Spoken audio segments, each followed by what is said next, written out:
around and disregard it. Sweep you off the ground, show you what heart is. Standing strong and proud, nothing can knock it. Let's get it started, it's the hardest. Talk around, don't disregard it. Sweep you off the ground, show you what heart is. Standing strong and proud, nothing can knock it. Let's get it started. Yeah, get your boots ready. We're about to go on a trip where we wrestle, nobody settling or calling it quits. You're here for the grit, betcha this stuff is amazing. You're stumbling, welcome to the bump in the apron. Step into it, the hardest part of the ring. Here to bring fun, yeah, and this art he is king. It's the best thing, making sure you don't tap out. Don't go soft with the hardest podcast out. And it's not just another one, it's clear. Off the rest, in this content, none contest. Take the nonsense off the steps. You know it's nothing but pure gems when it's coming off the chest. Get it? Now it's time to sit and relax. Get your mind blown away, ain't no skipping this track. Have you paying more attention, no listening gap. Get everything I ever wanted, no giving it back. Yeah. What's up, everybody? Welcome to the Apron Bump Podcast. I'm your host, the hardest part of the ring, also known as Kyle. We got some two scoops action for you today. No cone here. Well, I guess you can get two scoops on a cone. I feel like that'd be a lot though. I hate ice cream cones. Can I just start this episode off with a boiling hot take? Ice cream cones. You could shove them right up your asshole because they suck. They don't taste that good. Not good enough to justify having to carry around a fucking melty rocky road or whatever you eat out of a cone, just drizzling down your fingers like you just milked me. It's no time for it. Give me a bowl. I'm an adult.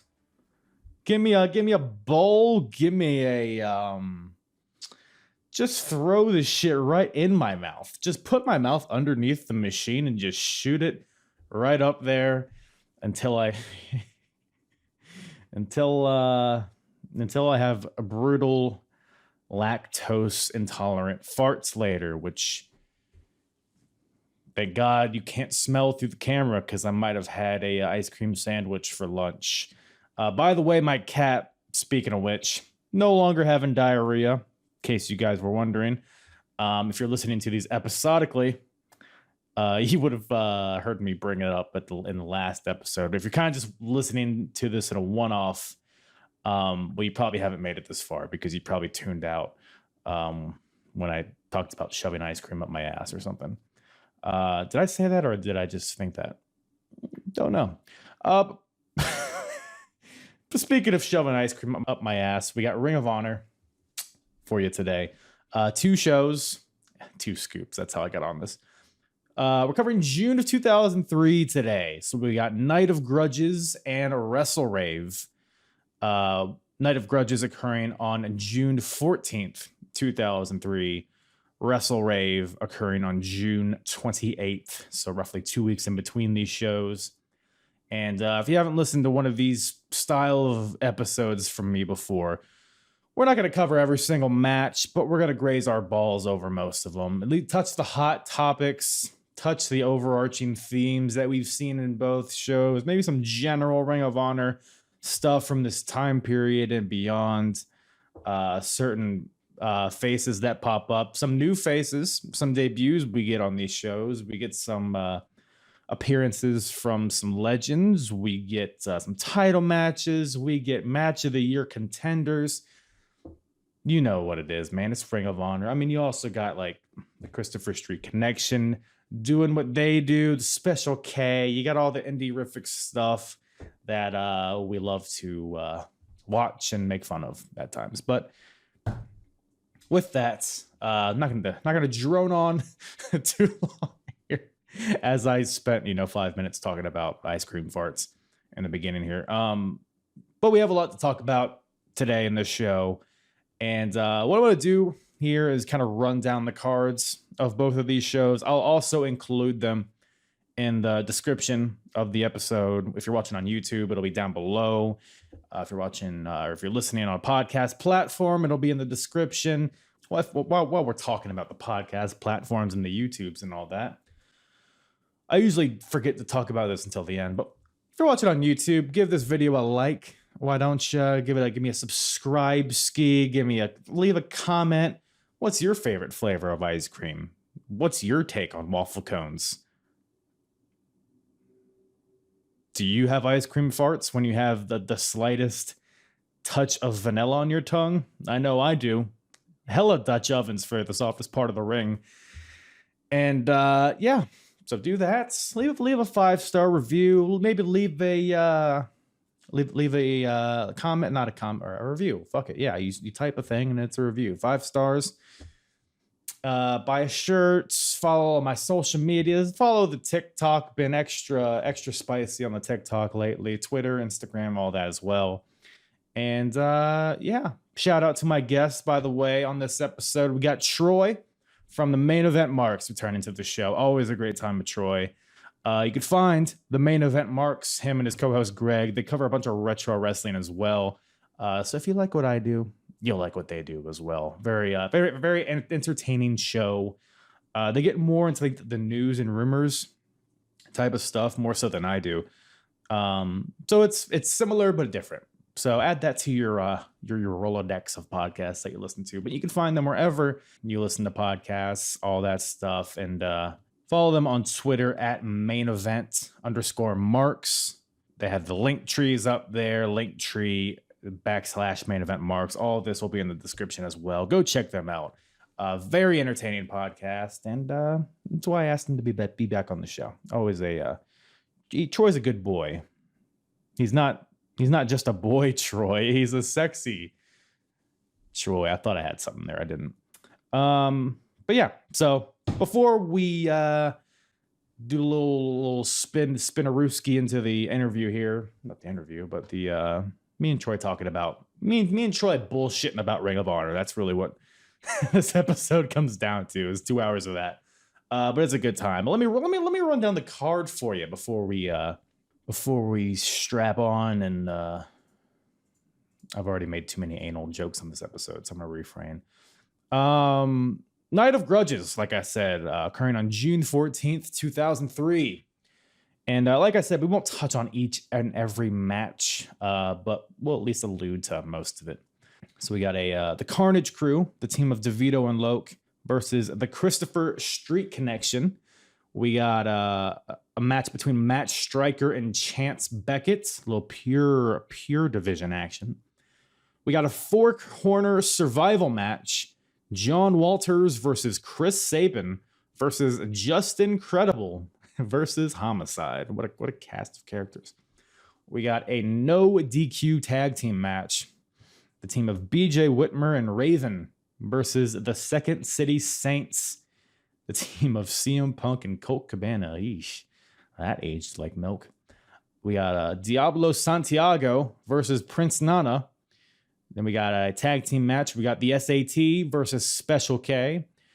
And then we got an ROH World Title #1 contendership match. We got AJ Styles versus Paul London. Hoo-wee. And then the main event of this show, the losing faction must disband.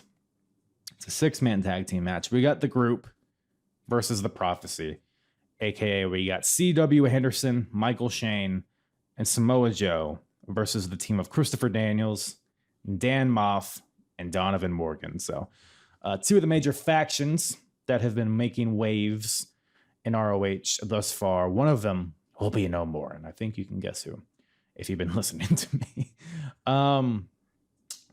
Then after that, we got Wrestlerave, like I said, occurring a few weeks after that on June 28th.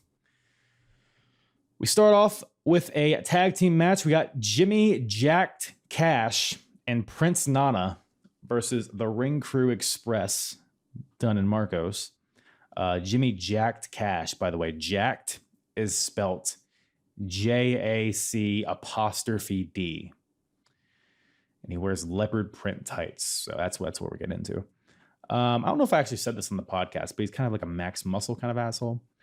But after that, we got Alexis Lurie, a.k.a. Mickey James, versus Sumi Sakai. We got a tap out match between Matt Striker and Chad Collier. A 6-man tag team match. We got the Carnage Crew, the team of DeVito, Loke, and Just Incredible versus Special K. We got a, just thrown in the middle here. We got a Ring of Honor World title match. Samoa Joe defending against Dan Moff. We got a 4-corner survival match. Tony Mamaluke versus BJ Whitmer versus Jimmy Jacobs versus Alex Shelley's. We got a few debuts in this match. And we got a tag team match. We got Christopher Daniels and Raven versus the Second City Saints. Once again, CM Punk and Colt Cabana. We got an NWA World title match. AJ Styles, the champion, defending against Chris Sabin. And the main event of this show is a tables and ladders match. No chairs. We got Trent Acid versus Homicide. Yeah, I know it's random as fuck. But like I said, all of this will be in the description, the show notes, whatever you call it. That hopefully that allows you to smell what we're stepping in with this episode of June 2003. But with that, let's get right into it. Ring of Honor, June 2003, with myself and Troy from the main event marks. The yellow is so hideous on you, and I'm like, I'm not wearing it because it like looks good on me or whatever. I'm wearing it because I'm a Hulkamaniac, dear. Don't you understand? Yeah, it's like, well, I should have just been like, well, let me tell you something, brother. Then, you grab her head and clunk it with her mom's head. God. And it's a whole thing. Kevin Sullivan's there. It's a whole She thing. would have ultimate warriored me. Man, not shown up. I don't know. Yeah. No, job me out. Yeah. You would have been a Triple H in that scenario. That's for sure. Yeah, but I would have got my revenge like 6 years later in a horrible massacre of a match. Yeah. So it could have been a whole thing, but unfortunately, it's not. Yeah, sorry, there's no Hulk Hogan on these shows though. I know. I was like, I can't find. I have one Ring of Honor shirt. I think it's a Davey Richards shirt, so it wouldn't have matched up anyway. But I'm like, whatever. It is what it is, but yeah, we're recording, by the way, in case you weren't abreast to it. Oh yeah, I saw it pop up. Some people don't. Sometimes we're like 10 minutes in and we're like, oh, are we fucking recording now? How dare you? It is what it is. Just trying to sneak, you getting in your racial slurs or whatever it is before you think we're recording. Well, I am wearing a Hulk Hogan shirt, so. Yeah, it's implied. I'll probably have to blur it out on the YouTube, but it's okay. It's okay. It might trigger some people, yeah. But yeah, man. So you got a chance to watch a couple Ring of Honor shows. What you think of them? They were shows. All right, that's all we got. That's all the time we got, folks. Thanks for listening. Yeah. Yep. They were fun. I mean, yeah, a couple of decent matches on each one. I mean, it's chibi Ring of Honor, man. Some good, some bad. It was like super. The thing is, they became less indie-rific as time went on, and this was certainly during the. I can't think of like a better description than that. Super indie-rific at this time. Yeah. Were you watching Ring of Honor around this time, or have you ever watched Ring of Honor like consistently? Not consistently. There for a while. I tried to keep up with it when Cornette was booking and they were on was it HDNet. Right. I tried to keep up with it then. Before that, I'd seen matches. I don't think I ever saw like a full show before then. So I basically saw whatever back when YouTube had a lot more lax rules with things. People would share like half a show or a full match or something, and I could catch up with a lot of that back in the day. Yeah, I used to LimeWire ROH shows myself. This is back. I've actually probably stopped watching around the HDNet era, but I probably watched like in 2007, 08, 09 kind of time frame. But either way, this show here in 2003 is very different than both of our experiences of watching in the past. Yeah, this was.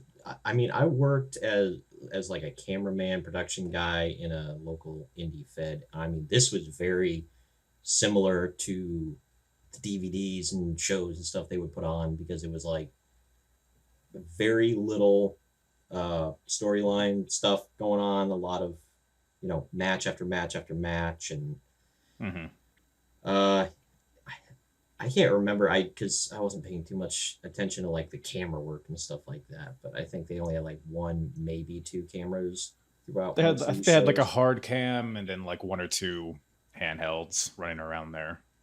Yeah. Oddly enough, that's what, when I was doing the indie stuff, we had there was like a local public access place where if you pay them like a rental fee every month, you can get their you could use their equipment. You just had to, at the end of it, you had to give them like a DVD of whatever so that they had something to air. And so we had like professional camera equipment. We had like we had two hard cams on like two corners of the building, and then every once in a while one of us would go handheld around the ring, and then like one guy would do the switcher board in the back so we could do live to tape. And that's probably something similar to what they were doing in 2003. So I mean, that's what I would think. Yeah, man. You should check out a 2002 show, because the production value and even like the storyline element is way better in 2003 than it is in 2002. Because 2002, man. Oh wow. So they're in the second show, Wrestlerave. It takes place in the Murphy Rec Center, which is where pretty much all the 2002 shows took place. But they didn't have like the lighting, so it was just bright. It was just like whatever the base lighting is of the basketball court. So it just looked awful. It looked like a gym. They've made strides to at least, you know, even though it would get way too dark at some points and like some of the entrances and stuff like that. But and the strobe lights might be a little seizure-y at some instances, but they're making strides. Even like the new canvas. I'm watching all these shows, you know, chronologically, so I'm noticing like the new ring canvas and all that stuff, and the audio is a little bit better. And I think 2002 was definitely very much, like you said, just kind of match. And honestly, these two shows kind of did have that feel. I don't know what it was about the flow of like both of these shows that kind of felt, I don't know, like you said, it just felt like a bunch of wrestling. Although there are storylines embedded within it, but only a few of them, and only really one that's like significant. So, well, you brought up ROH in 2002 and compared to 03. The thing I had forgotten there until I watched the shows, and my own show, I did one from 2002 with a Ring of Honor story, sort of a Ring of Honor story in it. Rob Feinstein was like higher up in Ring of Honor at the time. Yeah. Like what position was, like, did he actually run Ring of Honor, or like, do you know? Yeah. So, and I could be wrong on this a little bit, but it's tied to ECW. I think RF Video was Rob Feinstein's company, was selling ECW tapes and all that stuff. And then when ECW went out of business, they basically needed something else to supplement that. And that's kind of why Ring of Honor was created in the first place. So I guess owner, I don't know if that's his exact title, because I know like Gabe Sapolsky's there. He books all this stuff. So I don't know if that's what he is, which, by the way, Gabe is one of the commentators, if you didn't gather. Chris Lovey, I think, is his alias. He's the more annoying one, if you weren't sure. Was Prazak there? Was he one of the commentators? So I looked into it, and he doesn't get there until like 2007, which I am really super bummed to hear that fucking Gabe is commentating until like late 2006. Because I hope it gets better, because I almost bring it up on every Ring of Honor review that I do. It actively hurts the show, I thought. I don't know. What were your thoughts on commentary during these shows? Oh, dude, I had sent you a note where I said, all I could think of was just like they knew the owner, they knew the booker or something like that, and they were like, I've always wanted to do commentary on a wrestling show, and they're like, oh yeah, let's throw you on there because you want to do it, not because you're good or anything. Like, I don't know. And one of the aspects, this isn't on them. I mean, some ways you can hone it, some ways you can't. But they didn't have the voice for it. Like I can't, like just listening in. It's like it's not that they were doing anything just incredibly bad. Sometimes they were not good. I will say that they're definitely not experienced. But even if they like had the timing down and all that stuff, they sound awful. Like they didn't have like they didn't have the good voice that you want to tune in for. Like with UFC, I think about like John Borianic, I think is his name. He like I like him because I like his voice. I think he's got a great commentary voice. I don't watch enough UFC, and I'm not into MMA enough to know, but my co-host Greg is, and he said he's not very good. So I'm like, see, I don't know. That's why I liked Vince McMahon as a kid, because he had a cool voice. I guess the voice, like just the sound of the voice I get, but man, once you like sit back and listen to what he's saying. 1, 2, 3. Oh yeah. I did a walk through 95, and he commentated every event. And just like 2 seconds into the match, there'd be like a quick pin. It's like a 1 count. 1, 2, he's gonna annoy it. I want to maneuver. And even like the one maneuver stuff, I'm fine with. He's just like, man, and him and Jerry Lawler had no chemistry. I don't know how recently you've watched this stuff, but Lawler just spent 2 hours shitting on him, and then he'd be like, "Well, hey now." He didn't know how to volley back and forth. He would just be like, like Lawler would tell a joke, and he'd be like, "What? What is that supposed to mean?" Oh, Lawler was taking a steaming shit on his head throughout the whole show, like making him look like a dumbass. And then Vince said, "Well, now I don't know about all of that, Jerry Lawler." And it's like, shut up. Yeah. And I mean, but in terms of this show, man, my issue, there's a few issues I have with the commentary. One, it's like, so we're in 2003. We're kind of fresh off the Attitude Era. Ring of Honor's trying to portray themselves as very different from WWE, and that they're sports based, I guess, all that stuff. But it's just so hammered in, and there's so many points in the show where Gabe's like, "Oh, this isn't like what you see on a normal wrestling show where the guys do more talking than wrestling. You know, this is real athleticism." And he's just like talking over himself, tripping on his words, running out of breath. Both guys are. Yeah. And it's just like the technique plus the content, and like and we'll probably touch on them as we go through this thing, but there's like something like Raven and Punk, for example. If you take a drink every time he says, "This is a feud of the year." It's just like, when you just say it over and over again, like I'm rooting for it not to be the feud of the year just because you're annoying me with how much you're saying it. Or like he was calling AJ Styles versus Paul London wrestling perfection. Like he used that exact phrase over and over again. It's like, we get it. That they're afraid of dead air. They're just talking, yelling at everything's yell. Everything's fast. It's exhausting to listen to. Yeah.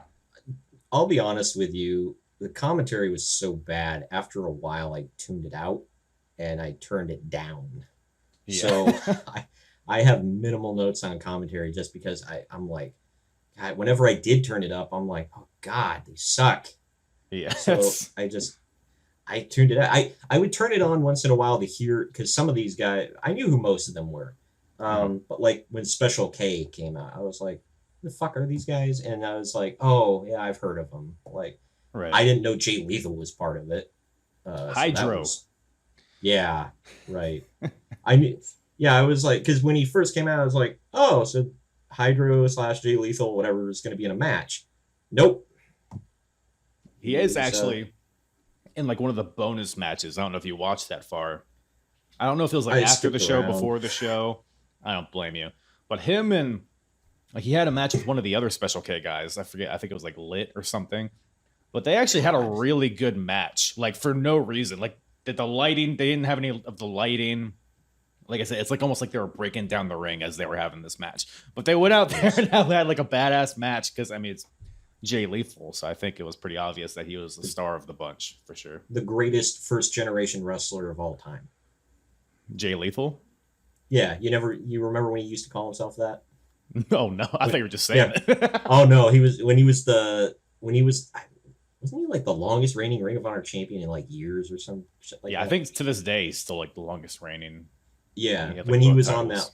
when he was on that long ass run and he shaved his head and he was part of House of Truth and all that, he Right. was calling himself the greatest first generation wrestler ever. I That's, thought it was clever. that's a weird way to filter like who you're better than or not, I guess. But maybe. Well, I it's don't know. like how whatever name you want to use for him, the addiction or bad influence or whatever the hell they used to call themselves, the World Tag Team Champions of the world. Had their little martini. They're the Yeah, I ones with always the martini talked to glasses, right? Yeah. Oh yeah. It's Christopher Daniels always had to have the full martini glass at ringside with him, even during course. his interviews. Yeah, He might get I was like, parched. Might want to sip. yeah, you might want an apple teeny to wash it down. I don't know. Yeah, well, speaking of martinis, I just got to bring up Rob Fight. You brought him up earlier. I just had to bring up this Oh, fucking God. segment he was in. I forget what show it was. I think it was Night of the Grudges. He was, how do they open it? It was like, he was like telling a joke. He was like mid joke. I think it was Gabe holding the camera and he's like, okay, that's funny. That's fun, Rob. But what are we gonna, what's our main event gonna be? And he just starts talking a bunch of shit and then Simply Luscious walks up, and the previous night they had lost a match where the group had to disband, which we'll talk about later. But Rob Feinstein's just like, oh, the group's no more. You lost the match. Like, I'm probably not even doing it justice with how bad it was, but his acting was just horrific. I saw him on a recent ECW show I was watching. He attacked. I think he might have attacked Paul Heyman, and then he got chokeslammed by 911. Oh, so I just watched that as well. That was I forget what it was. They all kind of blur together. But yes, I do. Yeah, they all equally suck. Now. I don't know. Yeah. I'm going to get some hate for that, but I don't give a shit. But yeah, I didn't take any notes like on like what was said or done in that segment. I just said seeing Rob Feinstein in the backstage segment was an unwelcome surprise. That's a rough one. It's a Didn't he get busted for like underage girls or something like that? Oh yeah. You don't know the I forget the specifics. I know he was like in a chat room with an underage girl, and yeah, I knew there was something about that, and he got busted. I was like, I didn't really follow the story too well. I'd heard about it for a while, and then I kind of fell out of it because I wasn't deep into the internet wrestling community at the time. But I was like, at the time, because I didn't watch ECW, so I didn't know who this guy was at the time. I was like, who the hell is Rob Feinstein? And I found out he was with Ring of Honor, and I'm like, oh, that kind of sucks. Yeah. And is that when Kerry Silkin stepped in? I believe so, yeah, because they had to reshuffle a lot when he left, and I believe that is when he came in. Again, I could be wrong, but it is what it is. But yeah, the Night of the Grudges, Wrestlerave. So there were a few debuts. Hot names. Yeah, first of all, I guess what'd you think of the names? Night of the Grudges, Wrestlerave. Which was your favorite? Oh God, it makes ECW's naming look, genius. Barbed wire hoodies and choke slams, 1995. Yeah, that one was WrestlePalooza. Oh, Big Apple Blizzard or Bat. I don't even know freaking remember. They had some dumb ass names. Yeah. But this, I was like, they didn't even like try. It's like they used like an early internet like name generator. And they're like, let's go with it. Well, Troy, the first night, there was just a lot of grudges that had to be settled. And well, of course. It took place at night. So it kind of just falls into place there. I think it's pretty obvious. Oh, well, yeah. On Wrestlerave, I mean, there was a rave, so there's wrestling. Yeah, I assume the rave was about Special K. I don't freaking. I thought it was gonna be Jimmy Rave myself, but it was not. That would have been better. Yeah. Special K. When Special K came out to the ring, I was like, who are these children? You don't like Special K? No, they sucked. I was more of a cinnamon toast crunch kind of guy? Aha! We're having fun. Yeah. Yeah, no, Special K came out to the ring. I was like, oh, there's Jay Lethal with a bunch of children in baggy pants. I was like, they're all wearing Jinkos. Like, they look like every kid from my middle school in the 90s. I'm like, Did you go to a because their gimmicks, like they're like wealthy kids that like use their parents' money and live in the suburbs and go to raves, and I did not know all that. I knew they had Mikey Whipwreck with them, so I instantly didn't give a shit. But for some fucking reason. I kid. I don't hate Mikey Whipwreck. I think he's not great, but he's pretty good, especially compared to the children. He was really great. So yeah, I mean, so Mikey Whipwreck, he trained a lot of the guys on the roster. I think like SAT, Amazing Red, maybe. I don't know if he trained Amazing Red, but there was a bunch of like indie guys basically, and then they had a what was it? I think it was an 8-on-10 tag team match at the 1 year anniversary. Mikey Whipwreck turned on all his trainees and joined Special K. Mikey gave each individual member of that team a whippersnapper, just one after the other, like a karate movie. Oh man, you got to keep Mikey Whipwreck strong in 2002, I suppose. Man, we didn't see another turn that gigantic since Daddy Ass turned on the Ass Boys. Man, those are your milestones in wrestling. Is Mikey Whipwreck turning on Who Gives a Fuck Indie Guys and Billy Gunn. Exactly. Like, I'll always remember where I was the day that, Billy Gunn turned on his sons. Like, yeah, it just really hit you in your heartstrings, didn't it? I mean, I'm in my cart right now. I've got the Scissor Me Daddy Ass t-shirt. So, waiting for my next payday. How's your wife gonna feel about that one? Yeah, I also got to get the new Wardlow shirt that says "Pin Me, War Daddy." Is that a real shirt? I saw a picture of that. Like, who's designing this shit? I guess it's free to design something if people buy it. These days you can put anything on a shirt.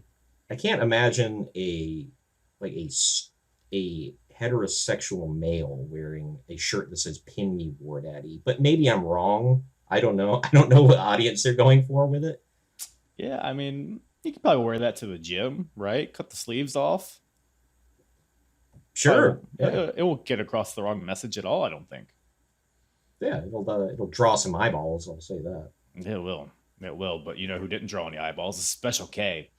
So, I guess in-ring, what did you think of their, if I can find what the match, they were in like kind of Who Gives a Shit matches, I think. But were they on the first show? Oh, Night of the yeah, Grudges? they were, because I remember being traumatized by their appearance. That's right. They face SAT at Night of the Grudges, and so it was the Maximos versus Special K, represented by Dixie and Mikey Whipwreck. So Mikey was actually a wrestler in this match. Normally he's kind of just like a manager type character, but it was Special K. The thing about Special K is that they're very botchy, but they can get away with it because they're on drugs. So it's doing a lot of E, as commentary told us over and over again. Why you would pop a bunch of ecstasy and then go to the ring, who knows?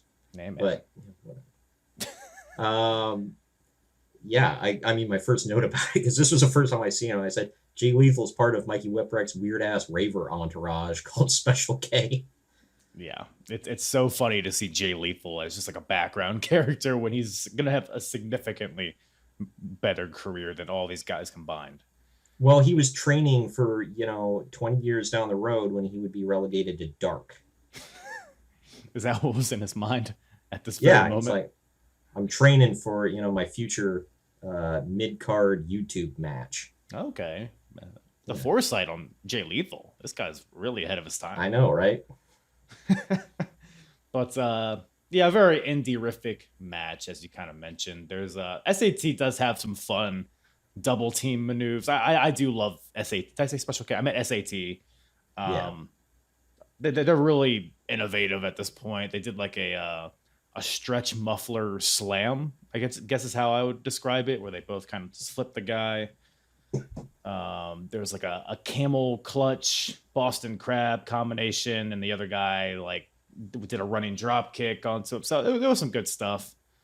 They were in TNA for a while before they were on TV. Were they? Yeah. Yeah. Like I said, like early days, right? 02, 03. Yeah, the pay-per-view exclusive days. Yeah, I never really saw much out of them. I'd seen like, the GIFs and whatever of high spots. Mm-hmm. Yeah, I mean, yeah, they were in the ring with Dixie and Mikey Whipwreck, not the Dixie from TNA. But I wish. Right, that what might a team have that been would have been. Yeah, it might have been better quality. But no, yeah, SAT. I mean, they were fun, but they were one of them teams. I put this for a few guys. I'm like, they were fun for indie standards, but they could never get over in like a WWE or something like that. I don't think. Maybe not. I don't know if I've ever heard them cut a promo because I've watched every show for like a year and a half worth of Ring of Honor. I don't think I've once heard them talk. I don't know if they even speak Spanish, to be honest. Yeah, I don't know. Or speak English.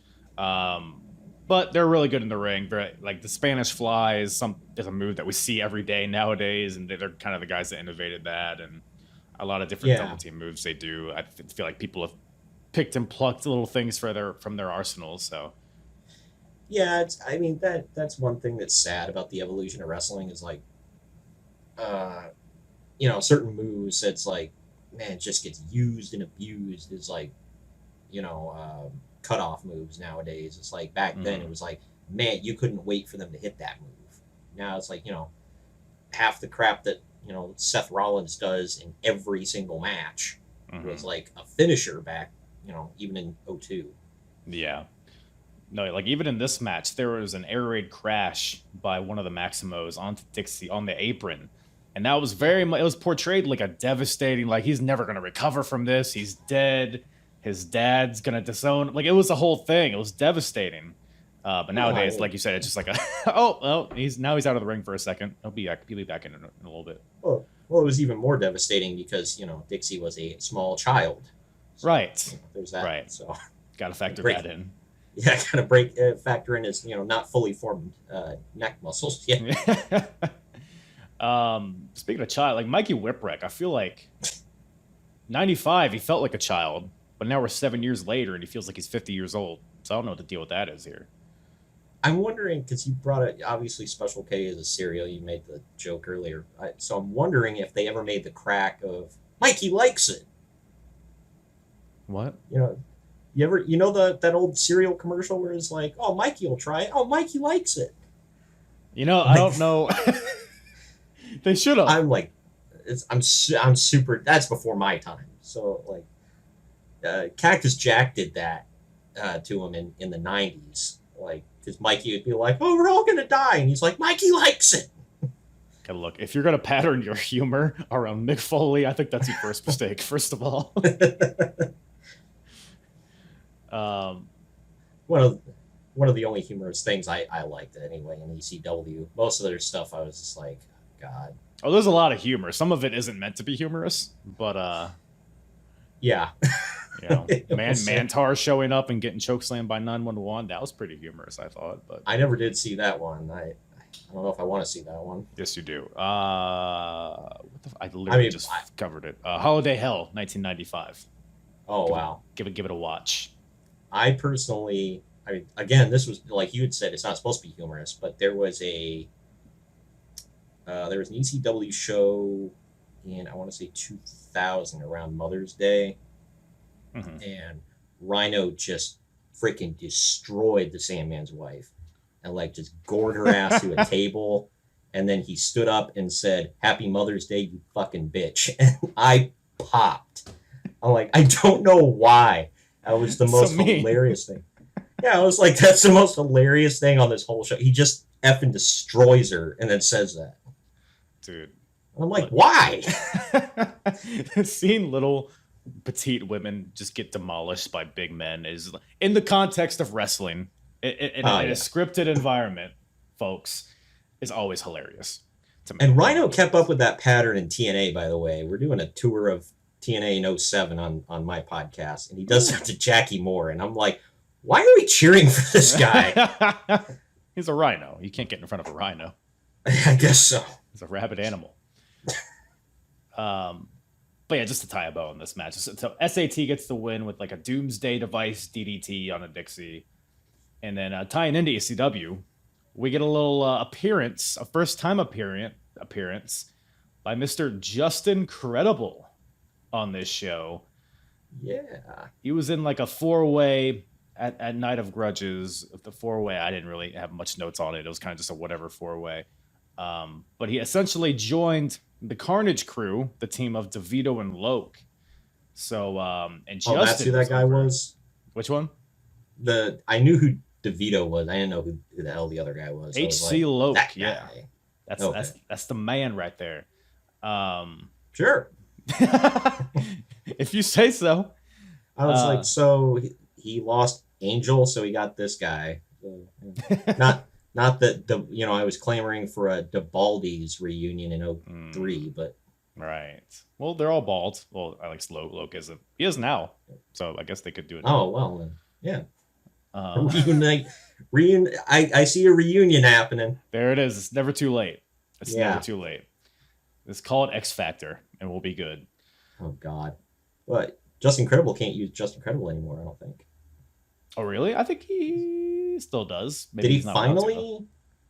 I was shocked on this show. I was like, I'm assuming he's doing this because they're like, nobody's gonna watch this. Well, they do. I mean, with all the music they use and the stuff, it's like, yeah, they're just banking on nobody watching it. It was like ECW again. It's like ECW in the mid-90s. They're like, nobody watches this shit. We can do whatever we want. That's why they played Natural Born Killers on repeat for like 10 minutes. And oh man, yeah. I mean, WWE let Eddie Guerrero walk in with the Intercontinental title. Like they didn't really take ROH seriously, I guess. Oh yeah. Well, I guess I remember at Hardcore Homecoming, I think it was. He had to go by PJ Polacco, and the crowd booed the shit out of him. Not him, the name. Now that you're saying it, he did show up in TNA as well, and he had to go by PJ Polacco. So maybe it's just no matter where he is and how notable. They're like, are we going to make significant money on this, or is anybody going to watch it? I think they'll just let Justin Credible do whatever he wants nowadays. Yeah, they're like, give him a break. He's okay. Yeah, he needs something. He's making that Applebee's money. Yeah, he is. Still waiting on that book, Justin. But yes. So Justin Credible is one of the guys that makes the debut here. What'd you think? Were you a Justin Credible guy in ECW? I thought he was one of the few wrestlers in ECW. Yeah. I didn't like his promos because it was like the Rhino effect where it's like, I'm just going to say a bunch of swears. And I'm like, okay. I mean, like, obviously I don't care about swearing, whatever. But when that's your entire promo, it's like, what did you say? Yeah, it's still kind of prevalent today. Like, it feels like every English-speaking guy in Japan just has to... It feels like that's what Jay White is. Like, he just says fuck a lot, and that's his character. I don't know. I guess it works. Yeah. I don't know. Justin Credible, I thought, was a great... Well, I don't know if I should say great. He was a really good wrestler. I mean, there was a reason he was one of the guys who carried the bags for the Clique. Right. So, I mean, they don't keep slouches around. Right. Even, I guess he wasn't an official member, but... the one who passed away from drug overdose, Louis Spicoli. I mean, he was a pretty good wrestler. He wasn't ever going to be a top guy or anything. He didn't have the look, brother. But Brad Radford, you mean? Oh God, yeah. Lest I forget. He missed out on that big payday with Larry Zbyszko. Because he had that feud going on for him. But yeah, no, I mean. They were all good. I mean, like I said, the Clique didn't let slouches around. We can say whatever we want about Nash and Hall, but whatever. But yeah, when he popped up, I was like, I mean, at the time, it was probably a bigger deal because he was fresh off getting fired by WWE, I think. But yeah, he was, and that was kind of the whole thing, especially because Wrestlerave takes place in Philly, Night of the Grudges takes place in New York, and he was super over both nights when he appeared, but especially in Philly. Like, God, it was like God just showed up and took a shit in the middle of the ring. Like, the crowd loved it.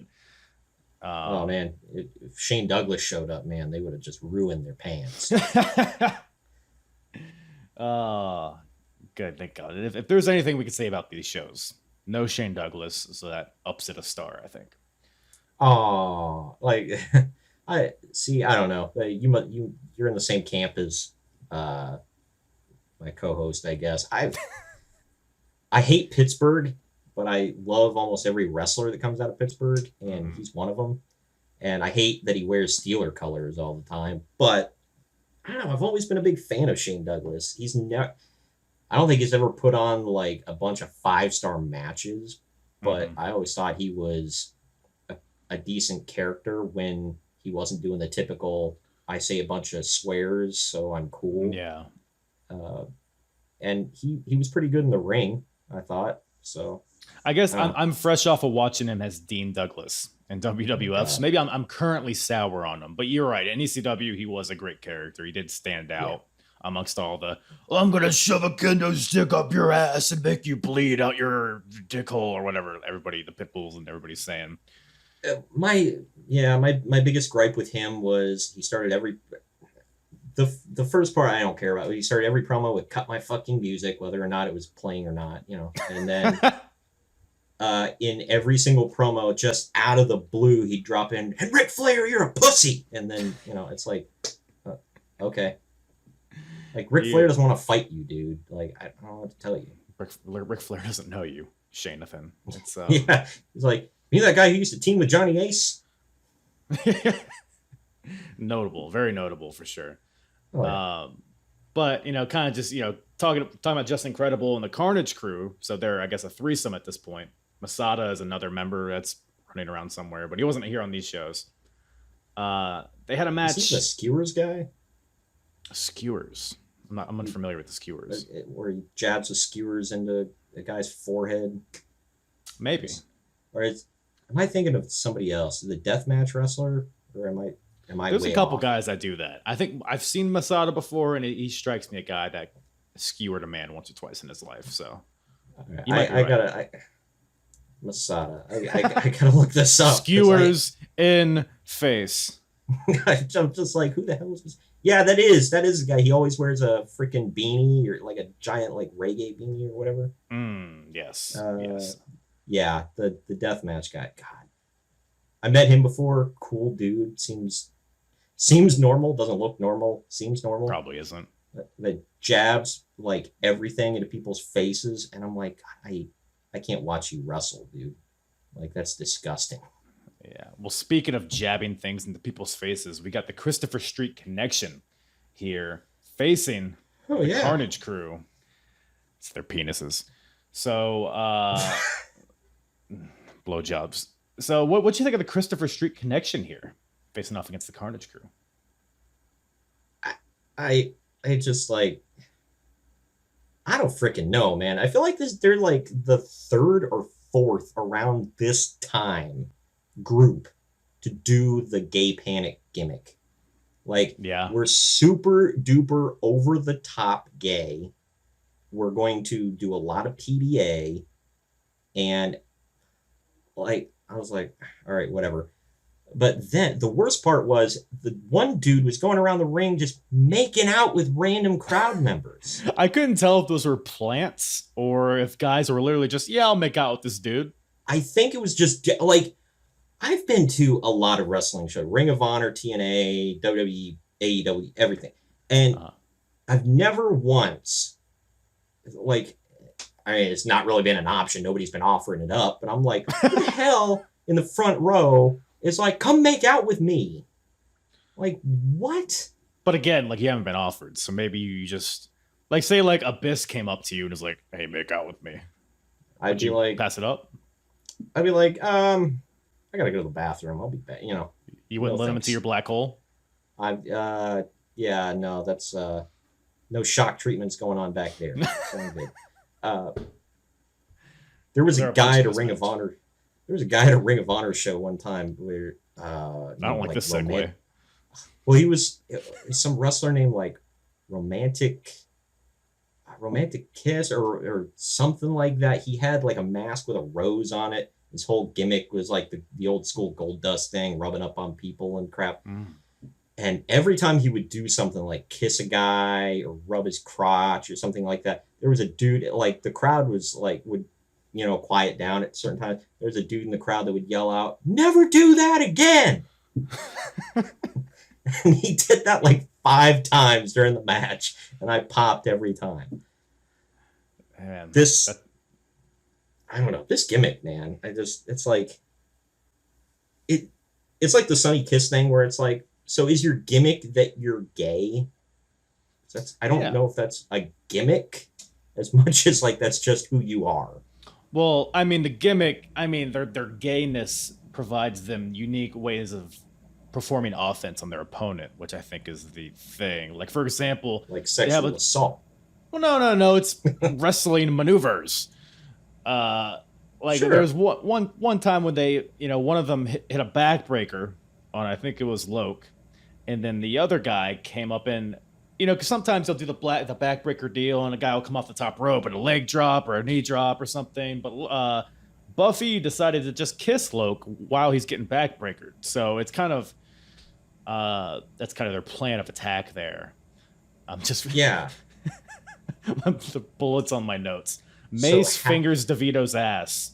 Buffy does the slug over DeVito, which that's what I call the move, where it's basically the worm, but you don't come back up. You just keep sliding, and you rub your whole genitals all over the guy's face. Yeah, Bronco Busters, of course. With a lot of crotch and face. Yeah. Yeah, that was just Bronco, no bust. Or maybe just bust, no Bronco. Well, there was some busting going on. I bust. Then the Christopher Street connection hits the gay basher, which is a fun one. Oh my God. Think Doomsday Device, but instead of a clothesline, it's a big flying cock to the face. And but DeVito interrupts the pin, and Loke hits a knee face buster and a neck breaker, and DeVito hits a big old moonsault for the wins. So the Carnage Crew gets the win at Night of the Grudges. And then the Carnage Crew gives a spike pile driver to Ariel, who is the lady that's ringside with Christopher Street Connection. Pile drives her off the second rope. Crowd asks one more time, and they oblige and do it again. So, they tease it. Sorry, they tease it like they're going to do it a second time. I was like, oh man, they're really just going to do it because the crowd asked. But they just like picked her up. It's like, nah, I'm not going to do it. Fuck you guys. That was kind of funny. So like I said, most of this match was built around moves that would be sexual assault, basically. Isn't most wrestling kind of sexual in a certain way? No, not like this. You're not making out with each other. A choke slam, for example. Some people like to be choked, so couldn't that be sexual? Just because some people get turned on by it in bed doesn't mean it's inherently sexual. You're going to tell me a tombstone pile driver is not sexual assault? Now that's a standing 69. That's a little different. Yeah. Do better, Undertaker. Do better. Forcing his crotch upon their face, upon their chin. That's really what keeps his opponent down for the 3 count. It's just the shame and the... Before he does it, he asks, "You like dragons?" Is that? I hope people get that joke. Somebody out there does. Somebody out there is chortling their ass off. But while we're just going over these ridiculous gimmicks, a lot of these gimmicks probably that wouldn't make it out of the indies, and most of them probably didn't. What do you think about Prince Nana? Well, I had wrote down by the second show, because I watched Night of the Grudges first, and then I watched Wrestlerave. So I said apparently mentioning Prince Nana is an actual African prince is the equivalent of like Mike Tenay mentioning that Relic is killer spelled backwards. It has to be mentioned once per match. Well, it's just so clever that you got to remind the audience. Don't love it every time you say it. or like an ECW, every single Balls Mahoney match, Joey Styles had to remind us that he was kicked out and banned from amateur wrestling for punching a referee. Was he now? He's so banned that he can't even go sit in the stands and watch a wrestling event, like if his nephew's wrestling. That's what we were told by Joey Styles. As if a guy named Balls Mahoney needs any further like backstory. Yeah, as soon as your name is Balls, it's like, get out. Where's he from? Was it Nutley, New Jersey, or Nutley? I don't. Nutley, New Jersey. It's because it's balls, testicles. And why would you fake being from New Jersey? That's just like. That's your issue with it. That's the vulgar part of it, is that he's from New Jersey. That's the worst part. His name is Balls. He's from Nutley. I mean, like, but he's from New Jersey. Like, ugh.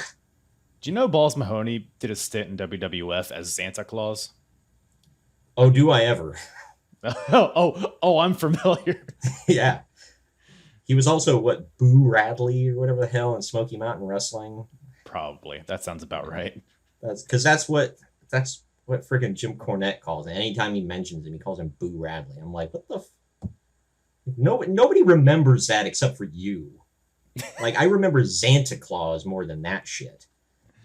Neither really crossed my mind on a typical day, but yeah, I'd probably be inclined to agree with you. I have 2 figures of Balls Mahoney, by the way. That's not something you brag about.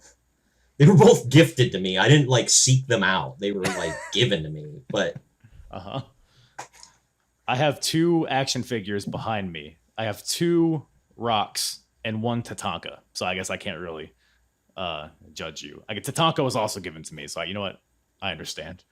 I have a couple duplicates that, like, I used to collect figures, and Greg gives me shit about some of them because he's like, why do you have 2 Rob Conways? I'm like, again, they were both gifted to me. Like, surprise. It's not like I was like, I gotta have more than 1 Rob Conway figure. Like, I'm surprised they've made 2 Rob Conways, to be honest.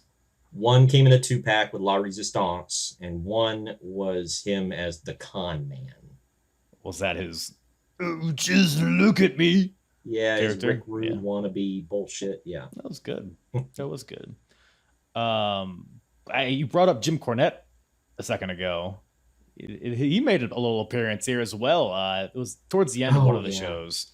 He says he's coming to the Ring of Honor to, I guess, in August. So the Dayton show, which is in a few months at this point, I guess. Yeah, Dayton. He says he hears that he says that the Ring of Honor is the next big thing.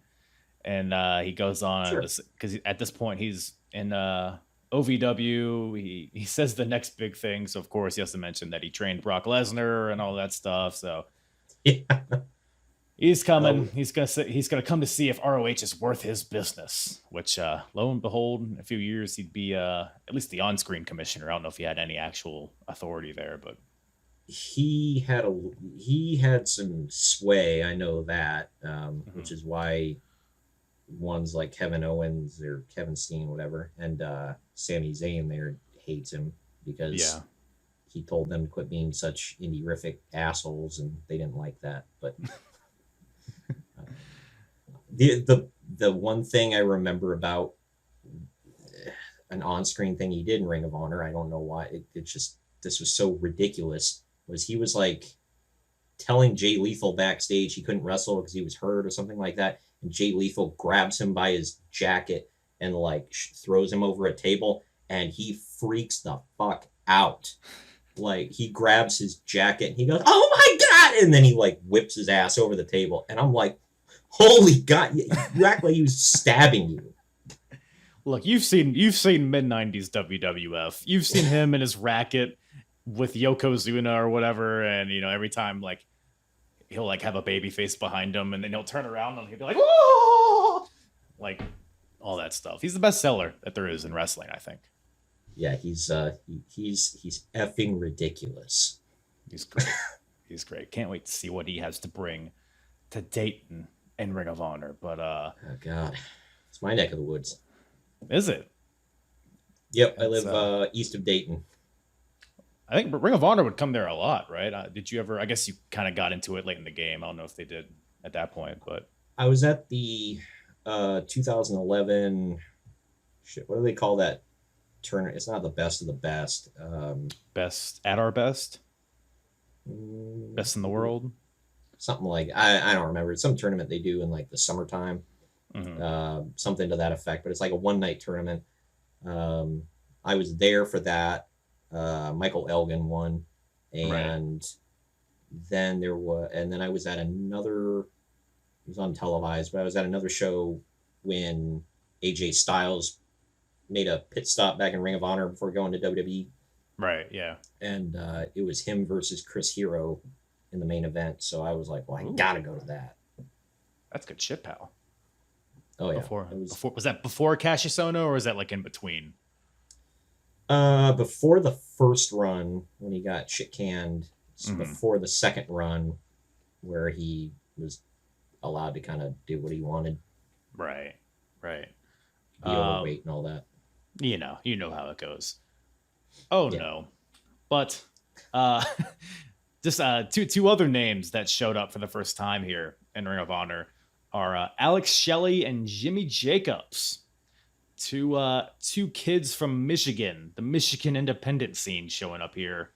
They were both involved in a 4-way at Wrestlerave. So it was Alex Shelley versus Jimmy Jacobs versus Tony Mamaluke versus BJ Whitmer. I love that name. Jimmy Jacobs. What? Explain his gimmick to me here. I don't freaking know. Like the whipping boy. I think it was. He took an ass beating in this match. That's all I know. It's because he would come out. I guess Huss is his thing.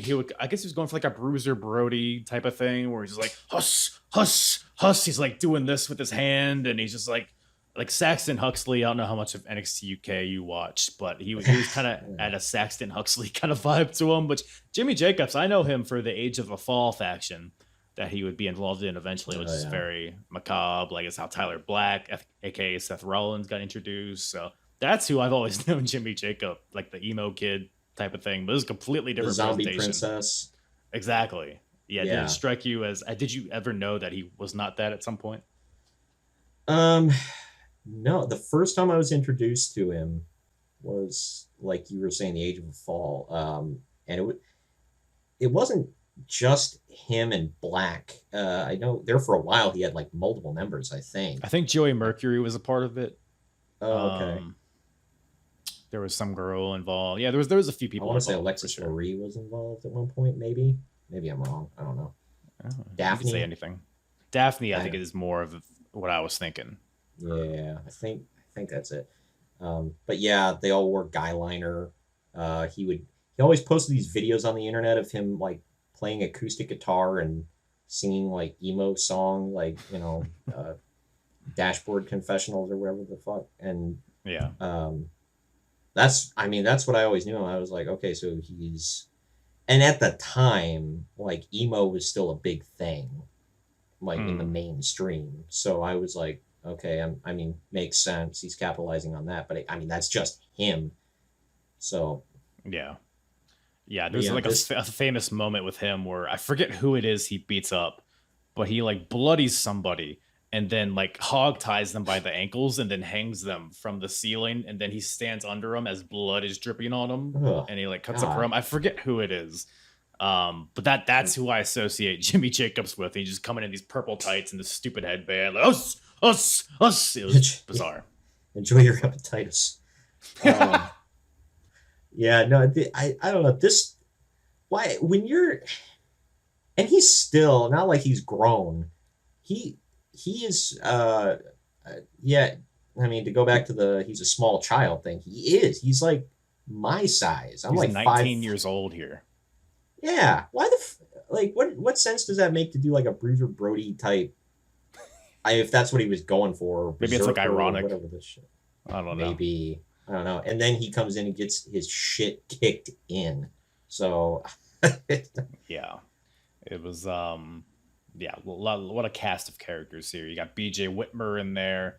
definitely felt like the man amongst boys in this match because you got Alex Shelley, who's like 20 years old. You got Tony Mamaluke, who's just an FBI guy, honestly. Does that man ever age, by the way? Nope, he's always 12. Yeah, he looks, to this day, he looks the same. Yeah. He found that Lazarus pit that Christopher Daniels and Kazarian had been bathing in. Right. I'm like, hot damn, dude. I good for him. Yeah. Although I'm 1/4 Italian, I don't think it's enough for this to come into effect. But I mean, usually Italians age gracefully until a certain age, then it just like hits them like a brick wall. So I mean, he might have that coming for him. Don't worry, I'm Filipino, and we're the same way. It's hair, white, just all at one night overnight. So waiting for that day. But well, Shelley's pre-Baby Bear here, even. Baby Bear? You remember? Well, obviously you don't with that reaction. When he was first brought into TNA, there was a blonde valet named Goldilocks or whatever, and she brought in Alex Shelley as like her boy toy type character, and she called him the Baby Bear Alex Shelley. Oh no, that is horrible news. That was his gimmick for a while, and I was like, why the hell am I supposed to care about this dude? I mean, he was Alex Shelley. He's just always the same, cocky, young guy, whatever. But yeah, he kind of, that was his gimmick before he finally did the paparazzi productions thing. Shelley cam. God, yeah. Thank God he went into that because the Baby Bear thing stuck for a while. Well, I think he left for a while and then came back. And like you said, he kind of inserted himself into the X division. Yeah. Ring of Honor and TNA kind of had a fluid relationship for a while, and then it kind of got locked down. It might have been around the Rob Feinstein deal. I'll tell you what I hated about that, though, is they assumed... It's like AEW assuming we watch all their YouTube shit. Like, oh, you watch Being the Elite, right? So you get this inside joke. Like, no. Yeah. Like, I don't want... At the time, I did not watch Ring of Honor. You had to actively seek out Ring of Honor if you wanted to watch it back then. And they would bring in Ring of Honor talent, which was cool, but then they would assume you've seen the Ring of Honor stuff. So they put like there was like Shelley and Aries and Roderick Strong, and they called them the Genbassy because it was Gen Next combined with the Embassy. Right. I didn't get it. I'm like, I'm not at that point yet in my rewatch of TNA, but that is hilarious. Yeah, I didn't get. I was like, what the hell does that even mean? Sounds like an STD. Like a Genbassy from this whore over here. Well, if they really wanted it to pop off, they should have brought in the Crown Jewel, Necro Butcher. Is he the Crown Jewel? He was at one point. The Crown Jewel of the Embassy was the fucking Necro Butcher, or as Jim Cornette called him, the Jizz Mopper at the porno theater. So. Oh. That's never something you want to hear about yourself. I thought it was an accurate description, but I'm not sure. Look, I'm not going to say you're wrong. I'm not going to say he's wrong. I'm just saying it's a very mean thing to say about somebody. Look, we're not incorrect, but we're wrong. Yeah. When you put it that way, that makes sense. Yeah. Who even wins this match? I think, like I said, BJ is the guy here. He hits Jimmy Jacobs with an exploder suplex for the win. This is after he does like a double exploder to the other two guys. So anticlimactic. I'm like, oh, that's it. But they do a deal where Tony Mamaluke makes Alex Shelley tap out. Like, I think they were trying to do a thing where he tapped out at the same time the 3 count was made, but he definitely tapped after. So I guess they're setting up a BJ Whitmer versus Tony Mamaluke match at the next show, which I guess is what people are paying to see. But the 2 adult men. Yeah. I thought this 4-way was really good, though. As far as like all the multiple person men matches on these shows, I thought this was one of the better ones for sure. It wasn't a mess, I'll say that. So Mamaluke knew what he was doing. Yeah. Shelley was never. I don't think Shelley's ever been bad. No, he was. There's a couple people on these shows that it's like, okay, they're good, but they definitely get a lot better within like a couple of years. Oh yeah, Shelley's freaking fantastic. Like, he's so underrated. Yeah. At least in my opinion. But Yeah, here he was good. He wasn't there yet, but like you said, he was what 20. So Yeah, 20 years old, like wrestling for 2 years or something. It's crazy. And yeah, Jimmy Jacobs just was the ping pong ball of the match. Yeah, Huss indeed, Huss indeed. Well, so let's get into some riveting storylines here. So we got the Prophecy versus the Group, which is their group name, the Group. So that group was started by Steve Corino, but you wouldn't really know because he didn't show up on either of these shows. He actually hasn't been in Ring of Honor in a few months at this point, which has really diluted the appeal of the group. Because here's the group that was represented on Night of the Grudges. Which, by the way, Night of the Grudges, the main event was the Prophecy versus the Group. It was Christopher Daniels, Donovan Morgan, and Dan Moff versus Samoa Joe, C.W. Anderson, and Michael Shane. So here, the group. Oh, yeah. Samoa Joe, C.W. Anderson, Michael Shane. There's definitely one of these things is a shit ton better than the other kind of deals here. So that faction doesn't do anything for me. Michael Shane, you said you saw a lot of potential in Michael Shane, and I guess I agree. He's just not there. He's like almost good, but to me, he's just always going to be in the shadow of Shawn Michaels, his cousin. Yeah, I mean, if I didn't know he was Shawn Michaels' cousin, I wouldn't have. Like, if they didn't tell me, I wouldn't have freaking known. He would have been better off if they kept that a secret, I think. And well, and then in TNA, like his finishers were the elbow off top and the sweet sweet Shane music at first, and then he changed it to the head-on collision. So pretty cool. Yeah, and it's like, I mean, he did a good super kick or whatever, but it's like it just kind of like every time Mikey Batts would come to the ring, oh, he's Billy Kidman's cousin. Like, is that something to brag about? Oh, is he really? I didn't know that. Yeah. They would beat that freaking home. Oh, we couldn't get Billy Kidman, but we got his little cousin. Like, shit. I think I started watching my rewatch of TNA like towards the end of Mikey Batts, so maybe I just didn't get the full experience. Yeah, Mikey Batts was okay. I wasn't like, it's not like Billy Kidman was like a star or anything either. So right, whatever. Well, we'll do a separate episode dedicated to Mikey Batts in the future. Oh yeah, that's like a 2-hour show right there. Oh, we got a lot to get into about Mikey Batts, that's for sure. Of course. Yeah. The Prophecy versus the Group. It's a feud that's been going on for a while. The basic premise is that the Prophecy does not.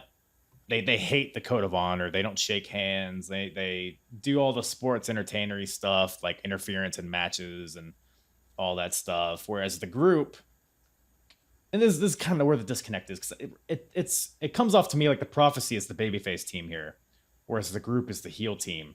The Group, they respect the code of honor, they respect Ring of Honor, but they're dicks.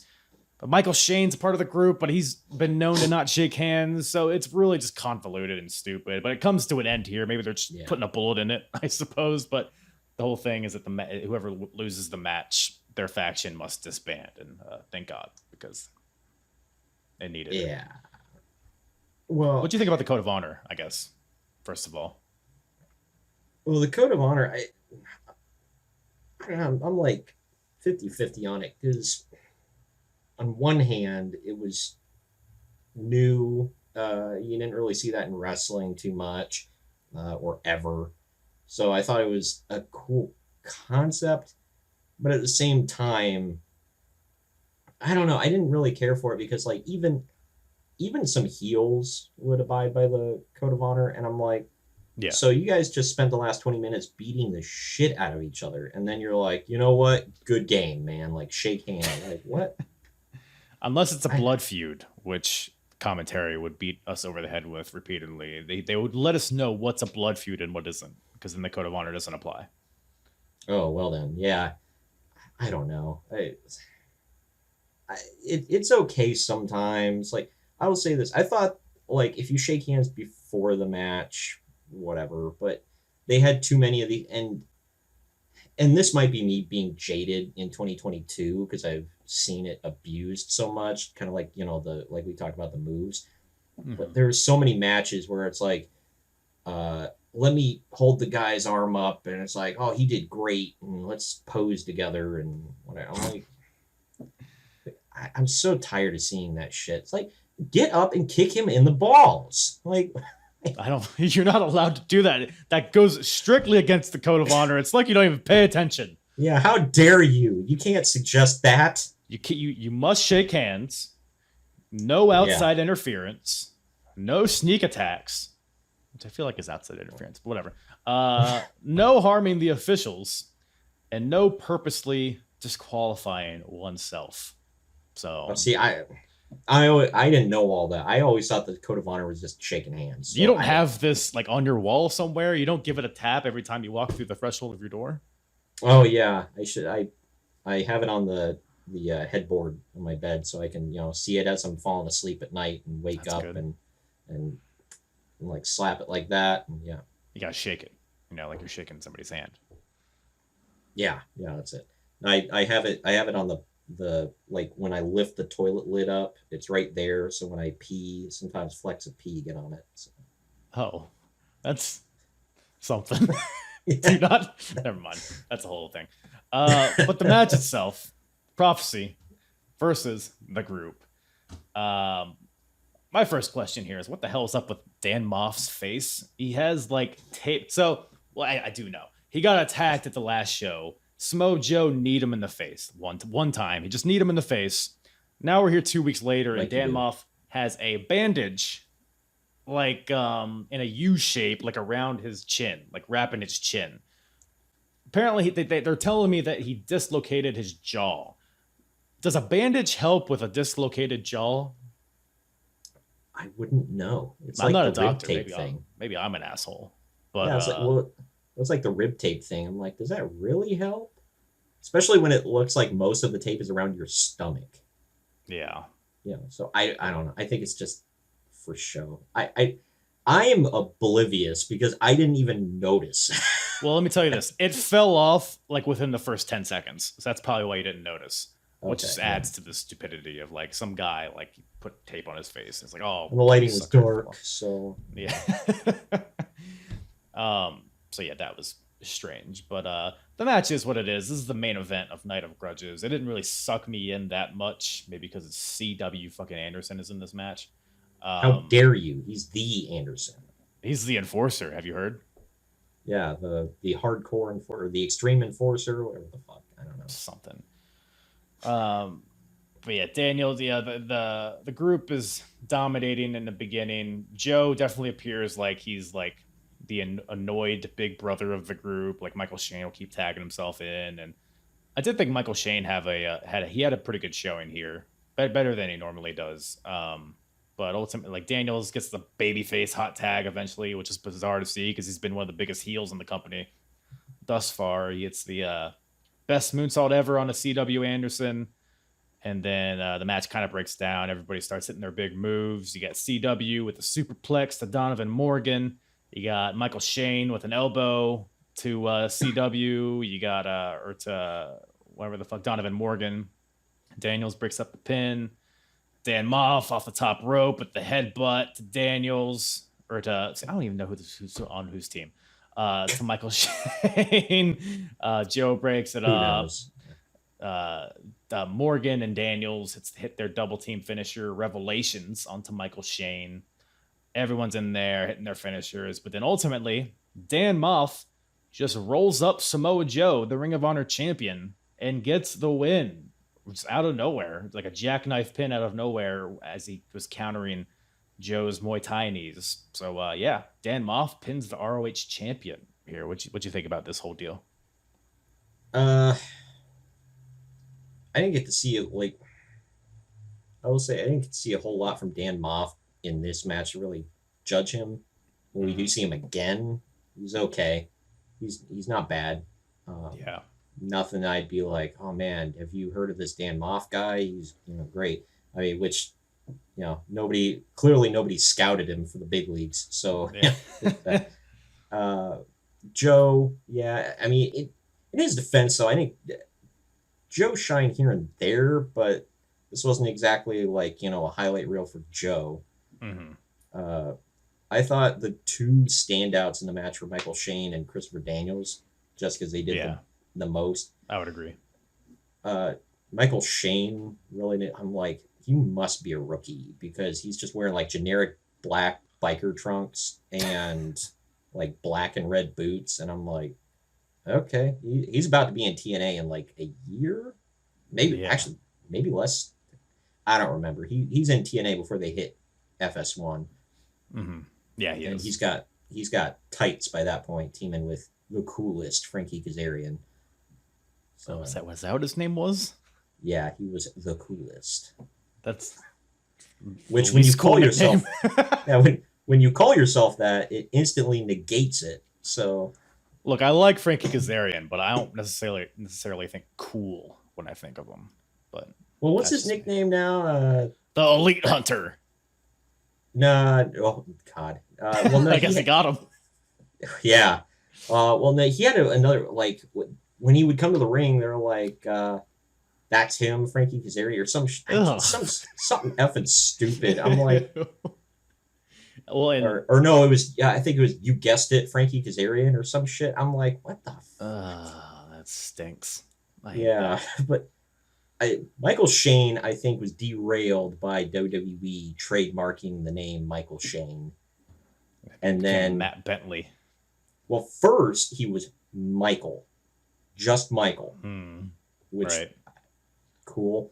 And then they couldn't come up with anything better than they're like, fuck it, you're Matt Bentley. That's your real name. Like, ew. Yeah. Then he became Maverick Matt. That was at least better than Matt Bentley, but yeah, I don't know. Debatable. I don't know. It's up there.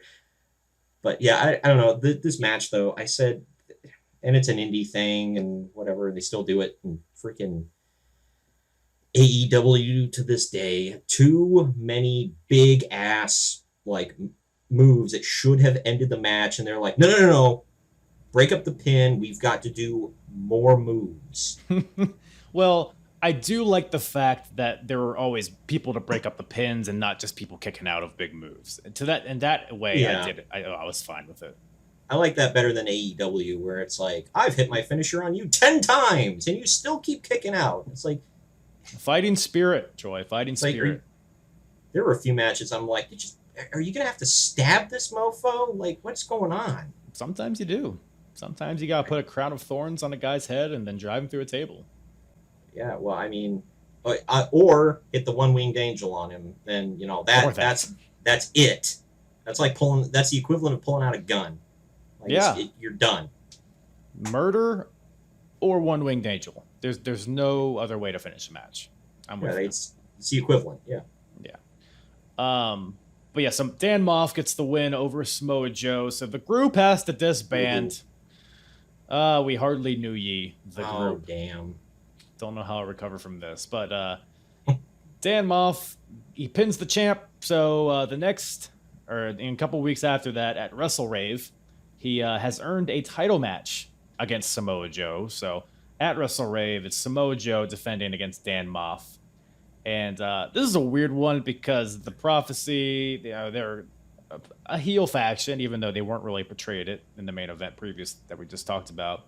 But they are a heel faction, a dastardly group of fellas and a lady. But Dan Moff, his father died the night before this show. And it's a very abrupt, because they cut to this match and then Gabe on commentary, because he's always like high energy, and then it cuts to him. He's like, oh, we got a very serious situation here. Dan Moff comes out and his father passed away last night. It's just a weird atmosphere. I guess the crowd knew, and Dan Moff, he does, he points to this guy, like all that stuff. So it was a cool moment. It was cool that he got this chance to be in a main event, or not, middle of the show. I just like how it's like, I'm trying to envision that meeting in the back where it's like, hey Dan, sorry to hear about your dad. He's like, how would you like to job out to Samoa Joe for the world title? I mean, it's worse guys to job out to, I suppose. Oh well, yeah. Hey, you've got to have contenders. All right, not everybody's going to be that one. All right. No, yeah. And Samoa Joe at this point, he's because I think you kind of mentioned this. He's not really the Samoa Joe. He's not the finished product for sure. Right. I don't know. What do you think about this iteration of Joe here? He's getting there. Was this his reign of terror or not yet? Yeah, it's towards the beginning of it. Was Yeah, it? Okay, yeah, because he held that title for freaking ever. pretty much until he went to TNA. Yeah, yeah. And he had some. I mean, his stuff against Takeshi Morishima, his stuff against Kenta Bryan Kobashi. Danielson. Kenta, the God, why am I Low-key. Nigel McGuinness? Homicide. Yeah, low key. Yeah, Nigel. His stuff against Nigel McGuinness is my favorite, probably. Mm-hmm. But yeah, he gets better. It gets better. And he gets to the point where, I mean, he's pretty much there now, where he's just like, man, I'm just gonna beat the shit out of this guy in the other corner, and he does. So, and he brings it to TNA eventually. So, and they bring him in as a killer. And it started off hot with Joe and TNA, and then it just kind of petered out after a while. I'm like, oh god. Yeah, but yeah, we're definitely physically wise, probably peak Joe here, or at least close to it. Getting there, yeah. The bleach blonde hair and the white boots were a weird choice. It definitely didn't look like. It was funny. Like the first at Night of the Grudges, he looked like Samoa Joe. He had black hair and black boots and the traditional trunks. And then Night 2 is like a completely different aesthetic. That threw me off a little bit. My favorite in this, you mentioned the white boots. My actual favorite Ring of Honor attire he ever wore was like, and he only wore it like a couple of times, I think, in Ring of Honor. Was his normal trunks, where it's like it's the two colors, but they alternate in like 4 patterns, whatever. But it was like blue and white, and then his boots were white. Like, cause it was a change up from the color scheme he usually wears, because usually it's black and then another color. So the white and blue I thought was cool. He wore it a few times, I think, as champ, and I don't know, he stopped wearing it after a while. I'm like, that was so different. I liked it. Yeah, it like puts you in a place of like, oh, this is like a big time match kind of deal. Yeah, right. But yeah, Joe versus Dan Moff here. It was a fairly decent hoss fight. Nothing really lit my fire about this match, honestly. It was mid card too. Yeah, it was the intermission main event. So it was like, after this is intermission. Nothing screams important world title match like right before the intermission. Like, because you got Trent Acid in the main event. Okay, you gotta put that there. Well, hell yeah, you roll out the red carpet for him. All right, no disrespect to the dead, but come on. I don't think he had a singles match in Ring of Honor at this point, but yeah, Joe, this tradition, like those kicks on the outside against the barricade were brutal. He did a couple of them in this, because those barricades, I don't know what kind of metal, like aluminum or some shit, but they're so loud when you hit them. It's so good. But they make their way back into the ring. Moff goes for the burning hammer, but gets blocked. Joe goes for the coquina clutch, but that gets blocked. Moff hits a huge Saito suplex. And then they do this little deal, because Joe's in the corner, Dan Moff charges him and he hits him with like a Uranagi. And Dan Moff does the same thing to Joe, so they have a little battle of that against each other. Dan Moff then goes for the burning hammer again, but again Joe fights out, hits an enziguri to the back of the head, and then a dragon suplex for the win. Interesting way to finish this match here, but yeah, like I said, it was a decent match, but it's probably nothing I'm gonna remember a couple weeks from now. No, nothing stuck out to me other than the finish of him pinning him off a bridging dragon suplex. I'm like, okay, sure, and why not? Yeah, I thought this was like one of the most average matches I've ever seen out of Samoa Joe, and it's not his fault. It was fine. I mean, I guess we got to commend Dan Moff for coming out here and wrestling a match the day after his dad dies. I'm sure, that plays a part into it too. And Dan Moff, he had spent pretty much the first year of Ring of Honor in a tag team and the Hit Squad. So he's probably only had like 1 or 2 singles matches in Ring of Honor. So I'm sure that plays a part into it as well. But yeah, Dan Moff, he gets a standing ovation afterwards because the crowd's, they're smart to what the deal is. But one thing that I did notice, so Joe gets the pinfall, it's whatever, and then they do the code of honor thing, they shake hands, and they do this deal where Joe like puts his head on the mat, and I think what's supposed to happen is Dan Moff is supposed to also put his head on the mat, but it's like he didn't. They like couldn't sync on it, so it was this weird situation where they were like, like those birds that go in, those like neck things. It's like they were on the same page, but that was just a little aspect of it that made me chuckle at the end there. But yeah, but bigger and better things for Joe in the future, I suppose. But what else have we got here? Well, we also both shows represented the Pure division, which is not really a division at this point. I don't know if they're really calling it that. They definitely don't have the title yet. But we had a couple Pure style matches here. Probably the most notably was Matt Striker versus Chad Collier in the second night in a tap out match. What do you think about these two guys, Matt Striker and Chad Collier? So Matt Striker is honestly a local legend around here. I'm not even being sarcastic about that. Like, oh, really? He's a legend in it's a hell of a region, but like the tri-state area around here. He was big in I don't know if you ever heard of Heartland Wrestling. I think so, yeah. Heartland Championship Wrestling, I think it was called. But anyway, it before OVW came along, and I think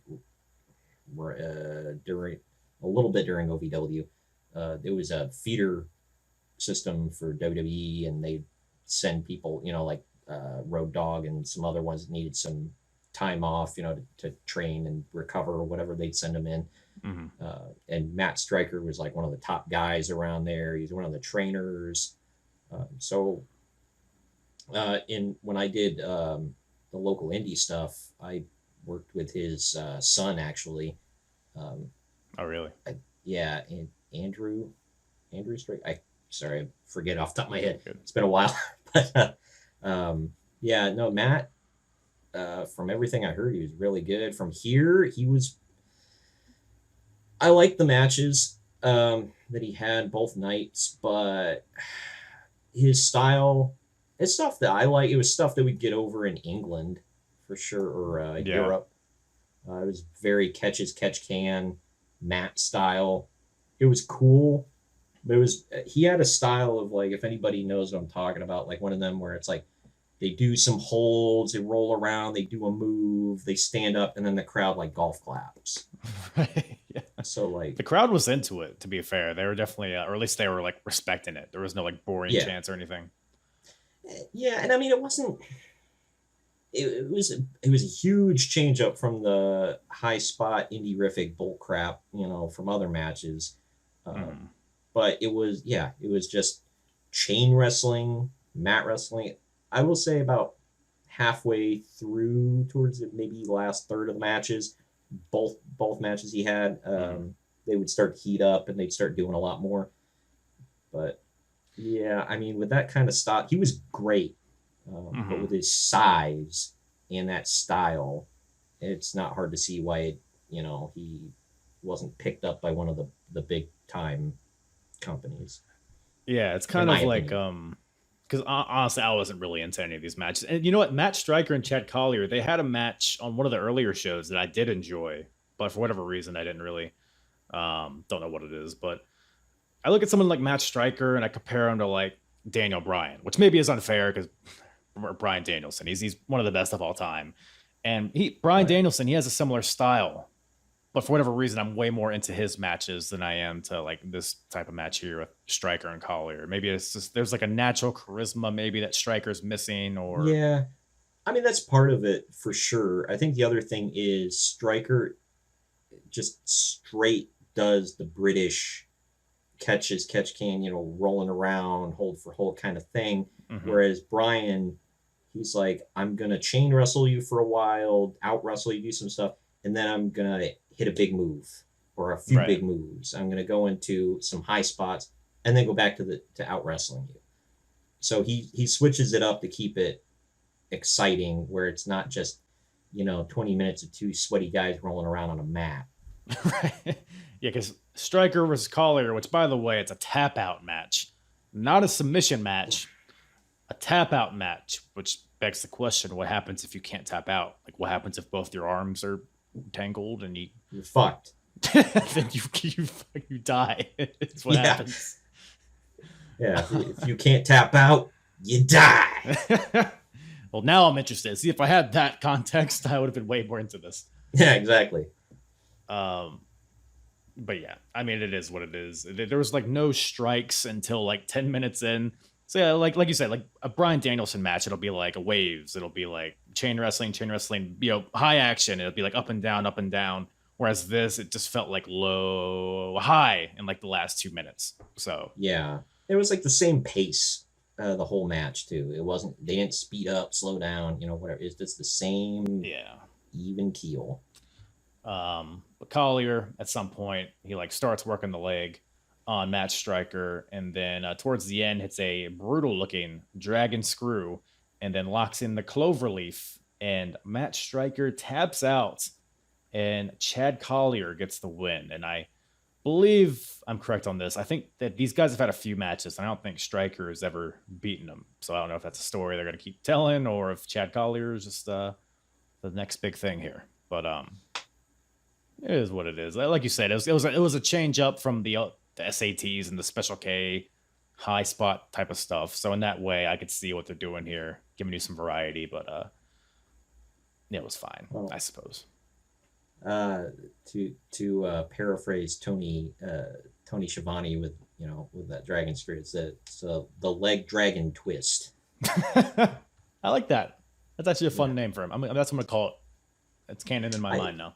I still don't know, because he always said it was always the arm dragon twist, and I think Conrad Thompson asked him, he was like, so is it the arm drag and twist, or is it the arm dragon twist? Mm-hmm. And I don't think he ever answered. So I was like, I think he just says things sometimes and hope nobody asks any questions. Like, Conrad, shit just comes into my brain, comes out my mouth, damn it. That's how commentary works. Generally. That's what podcasting's all about, man. Yeah, well, nothing comes into my brain. Things just come out of my mouth. But weird segue here. But we got a women's match.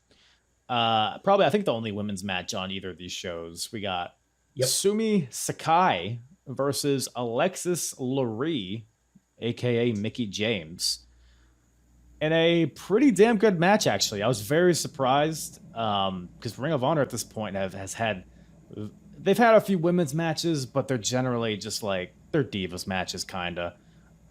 Maybe get like 2 minutes, and not that this match is very long. I mean, this match is pretty short as well, but they packed in a lot of action in the time that they got, and I really enjoyed this one. What about you? Yeah, I mean, it didn't blow me away, but yeah, it was pretty decent.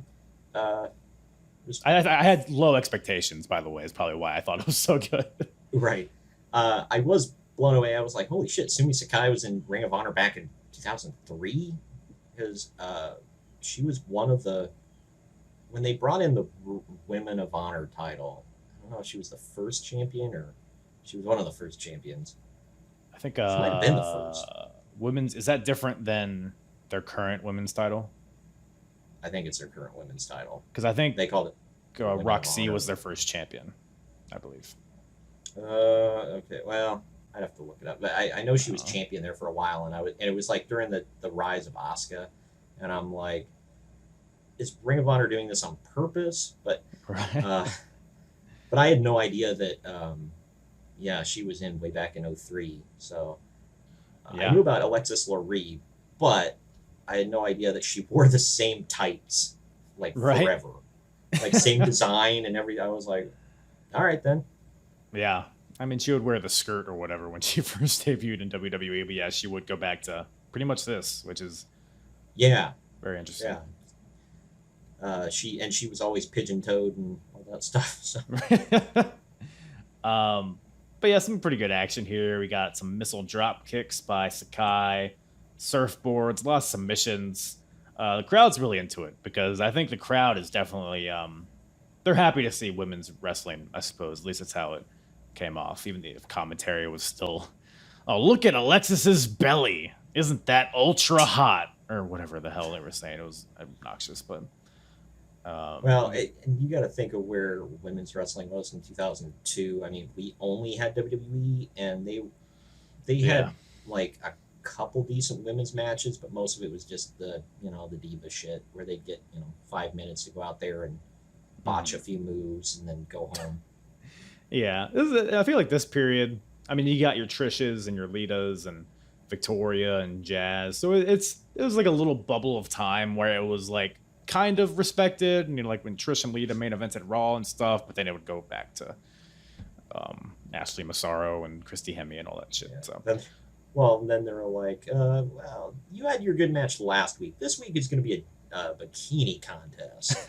Have that same match, but in pudding. Yeah. God dang it, pal. We got to get you wet. That's not what I wanted to hear. That's not what any woman wants to hear. That's Vince, not. so. I don't think so. Unless there's $3 Why do you think million he had to step on down? the other side, but yeah. So Mickey James wins with the slop drop, and yeah, that's a sentence that was said, and that's what happened. So Slop drop. All right. good old. I just said she won with some sort of spinning neck breaker thing. No, it was the slop drop. All right then. Well, and this match did catch me off guard because Mickey or Alexis, she had pretty much kind of just more or less been a valet for AJ Styles, which I guess she kind of showed up with him at certain points in these shows. But AJ had a match on each show, and both matches were really good. Well, one match was, I think. His match with Paul London at Night of Grudges. This was like the co-main event or something. It was for the #1 contenders trophy. And I mean, I'll probably ask what your match of the night and all that stuff is towards the end of this. But for me, this might have been my match of the month for Ring of Honor. I don't know. Well, what'd you think about this match? Definitely the best Paul London match I've ever seen. It was really damn good. I mean, Yeah. AJ has just been amazing since Go. Mhm. So I mean, obviously he's improved throughout the years as you do, but Mhm. I mean, this just shows he was always amazing. And obviously it's odd to say, but Vince Russo saw something in him and made him a top guy in TNA. So Yeah. everybody gets one. So that's it. Yeah, it was definitely, him in London was definitely a typical small guy match, but they didn't go like overboard, I feel, with the high spots. I would say there was a good amount of like brawling and striking in this match for amongst all the high spots. Yeah. I did get thrown off by the fact that AJ said, and I get he was the NWA champ, whatever, but he was coming out to Ric Flair's theme song. And I'm like, That was a weird move. Little did we know, was it 8 years later he would be Ric Flair's, like Ric Flair's dude and wearing his robes and shit. Coming out with Ric Flair, man, that's long-term storytelling. And he bitched about it too, apparently. He was like, I don't want to be Ric Flair, I'm AJ Styles. And Vince Russo was like, bro, bleach your hair, bro. I mean, that would have been, trying to picture that. Probably wouldn't have been a bad look. He frosted his tips. He frosted his tips and got a one of those cubic zirconia earrings, whatever. He looked like a boy band member. Well, he's always kind of had frosted tips, hasn't he? No, his hair was always just brown. And then he definitely frosted his tips when he was with Ric Flair. I'm like, so you didn't want to fully commit. You just kind of like half did it. Yeah. Like, I feel like that takes more work, but I don't, whatever. Yeah, we all frost our tips at some point. Oh, yeah. It's okay. It's okay. We all go through that NSYNC phase. It's okay. Yeah, don't dig into my old MySpace page. But yeah, so AJ versus Paul London. So the feud here is they're basically fighting for Amazing Red's love. So it was originally... Is that what this was? Yes. Oh, and so currently the tag team champions are AJ Styles and Amazing Red. Well, it was supposed to be AJ Styles and Paul London teaming up. This was a few months ago, but Paul London had an injury, so he couldn't make the show. So AJ had to find a replacement partner, which ended up being Amazing Red. And then they would go on to win the tag team titles. And now Paul London's salty about it. Now he's past couple shows, he's been mocking AJ. He's been using his moves. He even comes out here wearing his headband. I don't know if you noticed, wearing similar tights and all that stuff. So it's been like a kind of pissing con. Yeah. But yeah, this match, I thought there was a good intensity to this match is kind of my main takeaway because, AJ and Paul London, they're going to have their crazy spots, the shooting star presses, the chain wrestling, all like the counters and all that stuff. But I thought like the brawling on the outside, there was one point where AJ, he like gets whipped into the barricade. He like hurdles it and then tries to kick Paul London over the barricade, but Paul like takes his leg and just smashes it against the top of the barricade. And that's kind of like the story of the match going forward after that. He does like a dragon screw in the ring, Paul London to AJ. He does a shooting star press to the leg, which I thought was fun. And does a figure 4 against the guy that came out to Ric Flair's music against the NWA champion, which is fun. But AJ hits a sunset power bomb and then a Styles clash, but only gets a 2 counts. AJ hits a German suplex onto Paul London. Both their shoulders are down.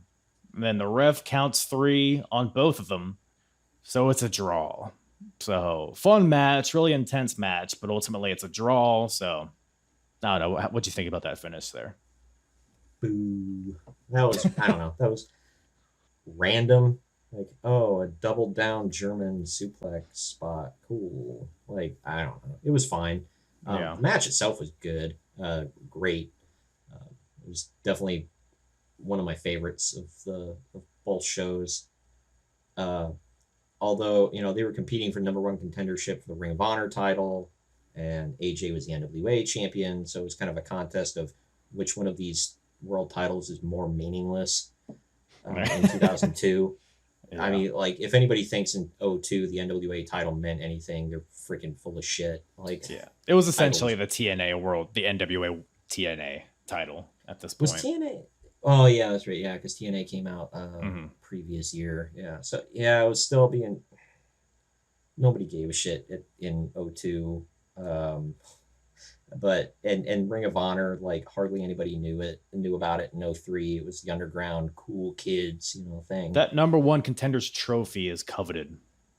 Okay. Oh yeah, right. I don't think there's a physical trophy, but it's still coveted. What would have been funny is if they would have went and got like, one of those T-ball trophies from the corner stores and just like engraved it. So I shit you not. The tag team titles used to be that. It was one shitty trophy that represented the tag team championships. And I swear it was like a bowling trophy that they got at the general store. And just try lugging that shit around, man. People bitch about having to put the tag titles in your carry-on. I mean, it was small. Belts. I mean, you could fit it in your carry-on for sure. It was a small-ass trophy, but... but it's like, what if it freaking breaks? Like, it's not like people are actually, like... Well, then you shell out $5 and get another one. Yeah, right. Like those Hall of Fame watches for TNA. Oh, I forgot about those. Yeah, me and Greg used to joke that, they'd go into Universal and just buy like a Simpsons watch or some shit. Just don't put the camera too close to it. Everybody will believe in it. I promise. But yeah, this was fun. Yeah. What'd you think about, because the next night or the next few weeks at Wrestlerave, AJ would defend the NWA championship against Chris Sabin, who another guy that showed up for the first time here in Ring of Honor in this month. With the X Division title.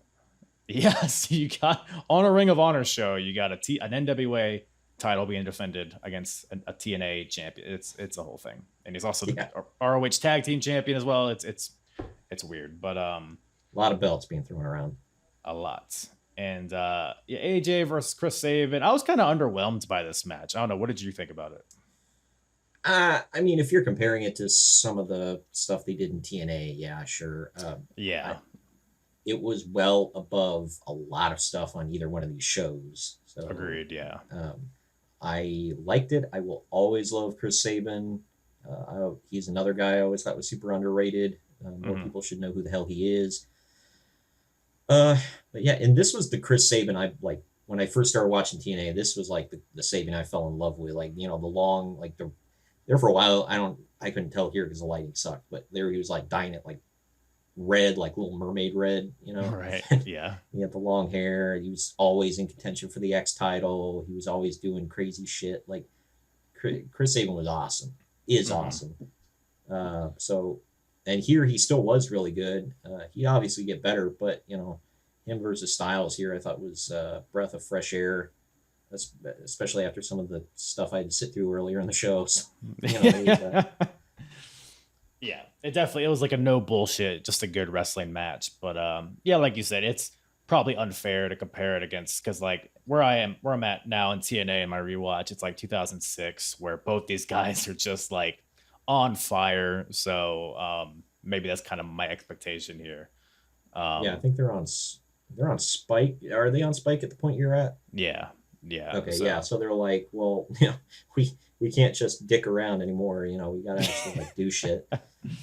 Yeah, exactly. That's exactly what it is. But yeah, AJ wins with the Styles Clash. There's some unique offense here. Some like AJ does like a flip. What was it? He like does like some sort of head scissors through like the first and second rope to the outside. There's some unique. Any spots in particular about this match catch your eye? The one you just mentioned. I mean, the thing that caught my eye was the finish. I was like, holy shit, we get a finishing move. How about that? For a 3 count. Jeez. Yeah, I know. Like, you know, I think you can count on one hand and have, you know, 3 or 4 fingers left over how many times we saw that in 2 shows. Yeah. Like you said, it was just kind of a really good match with no shenanigans. So you need a little bit of that on the show. Sabin was not going to freaking win this match. So like, I don't think anybody had an illusion that he was going to win. So, you know, just put on a good match and get the F out. Exactly. I mean, he couldn't even beat Just Incredible on Night of the Grudges. So I think they were in the same match. They were like in a 4-way. BJ was Sabin there. Sabin wasn't on the first night. Was he not? No. I'm pretty sure. Well, unless it was a bonus, and I skipped it. Let me fondle my notes here and see. Yes, it was a 4-corner survival match. John Walters versus Chris Sabin versus Just Incredible versus Homicide. Yeah, shit, where did I? You didn't miss anything if you didn't watch this one. Yeah, that must have been like a bonus or something, because I'm going through. I'm like, I'm not seeing it. Was so. This is actually the match where Just Incredible first made his appearance. Because there was like 3 of them, and then Justin, like somebody got taken out or somebody, so they needed a replacement, and then Just Incredible came out as the 4th guy, and it was a big pop. It was the whole thing. Yeah, I see that now. And Homicide just randomly comes in, starts whooping ass. Yeah, he really just kicked the shit out of everybody. I was rooting for John Walters here, but what Homicide. A name! That's the name of a guy that's gonna kick your ass, John Walters. I can see that on the marquee of WrestleMania, man. Just John Walters in the main event. Surprised that wasn't the rename of Walter in WWE. Just give him a first name. It makes it makes the name Lou Thez sound like, you know, oh man, that's marquee. Okay, I won't have you besmirching the name of Lou Thez on my podcast. I'm a Lou Thez mark, you see. Oh, you're the one. Okay. Yeah, I'm that guy. But that 4-way, as you mentioned, Homicide wins. He does like a weird STF onto John Walters, and John Walters taps out. And he pulls him by the hair. How is this legal? I think I have to fiddle through the Code of Honor to see if that's legal, but I think it's in there. Paragraph 6, Section 8. I'm assuming it's because it's a 4 corners match, therefore there's no DQ. Maybe. Sure. That's the only thing I can think of. Because I'm like, other than that, it's Hulk Hogan rules then. Yeah. But Homicide gets the win here. And Homicide's in like 20 different feuds at this point. It's very jumbled. He's like there's one promo in particular that like cracked me up because he's like, he'll cut a promo with one guy and then he'll be like, Steve Corino, let me tell you something. Once you come back from Japan, I'm gonna, whatever. And he's like, okay, and also Samoa Joe, you beat me last time, but I'm gonna beat you in our next match. And then he's like, okay, now low key. Now we gotta like he's going through all these things, and it's like then he has a match with Trent Acid in the main event of Wrestlerave. So he's just got so much going on. But I mean, what are your thoughts on Homicide? I'm not down with all the like the hardcore stuff. Like I don't know if you've picked up on that. I'm not a So you didn't like the tables and ladders, no chairs match? That was fine. Like I'm fine with it to an extent, but like Homicide just it's like always blood and forks and just like crazy shit, and I don't know. But he is a good wrestler. I mean, he's not like, we just mentioned Lou Thez. He's, it's like he's not that, but he's fine. I enjoyed this. I love the stuff he did with the real LAX and TNA. But I mean, Homicide just became a gimmick where it's like, he's always doing some hardcore crazy stuff and he goes, "Brah!" And like, that's about it. What else do you need other than that? I guess so. It's like, that's pretty cool. Here's Homicide. Here you go. The same guy, 20 years later. But, so Homicide, because he has that 4-way whatever match in the first night. And then the second night has a tables and ladders match versus Trent Acid. And this is like a feud that's been built up in other companies. I think these two fought for like the junior lightweight title in Japan or something, but it's never really been alluded to. I mean, it's been like briefly alluded to on Ring of Honor, but it's just bizarre to see this as the main event when it's like Trent Acid, him and Johnny Cashmere, the Backseat Boys. They've had a few matches, but for the most part, they've just been kind of underneath guys in a tag team. And now all of a sudden, Trent Acid's in the main event. But I do like Trent Acid though, so I'm not complaining too much. I thought the match was fun. There was some fun spots here. You have any thoughts on Trent Acid? Trent specifically. So I don't know if you noticed the motion he was doing coming out of the ring. Looked like he was calling for a blowjob. Oh, he comes out and he starts doing like this, like on the way down, like he's playing a trombone, dude. Yeah, but it's like it didn't even make sense. Like if it made sense with his music, whatever. But he was coming out to "What Up, Gangsta" by 50 Cent. Did 50 not play the brass? Yeah, it's like there wasn't even any horns in the song. He's just coming out doing this to the crowd, and I'm like, okay. Wait, he's doing what? Yeah, I don't want to make too many gifs out of that one. Just trying to get all the content I can. But he did an Asai moonsault at one point. He hit his freaking shins on the guardrail. So I was like, shit. And it like made him. He hit his shins on the guardrail. This is like the first 20 seconds of the match, by the way. He hits his shins on the guardrail. His back bends like the opposite way it's supposed to, and he hits his head on the floor. So it's like, we're doing this right away, Trent. Okay. Well, good thing he was high. And look, I have no evidence that he was high. I just think it's a safe assumption he was high. I mean, you just look at the guy. You look how he comes out.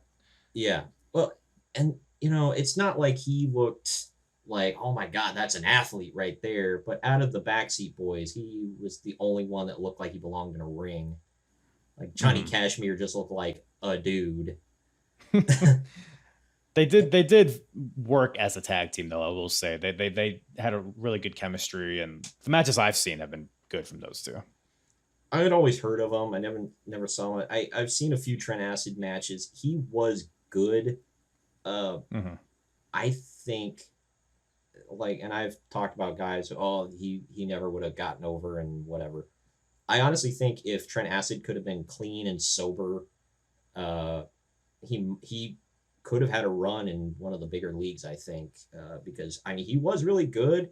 He wasn't like super indie-rific with the stuff he did in the ring, at least not here.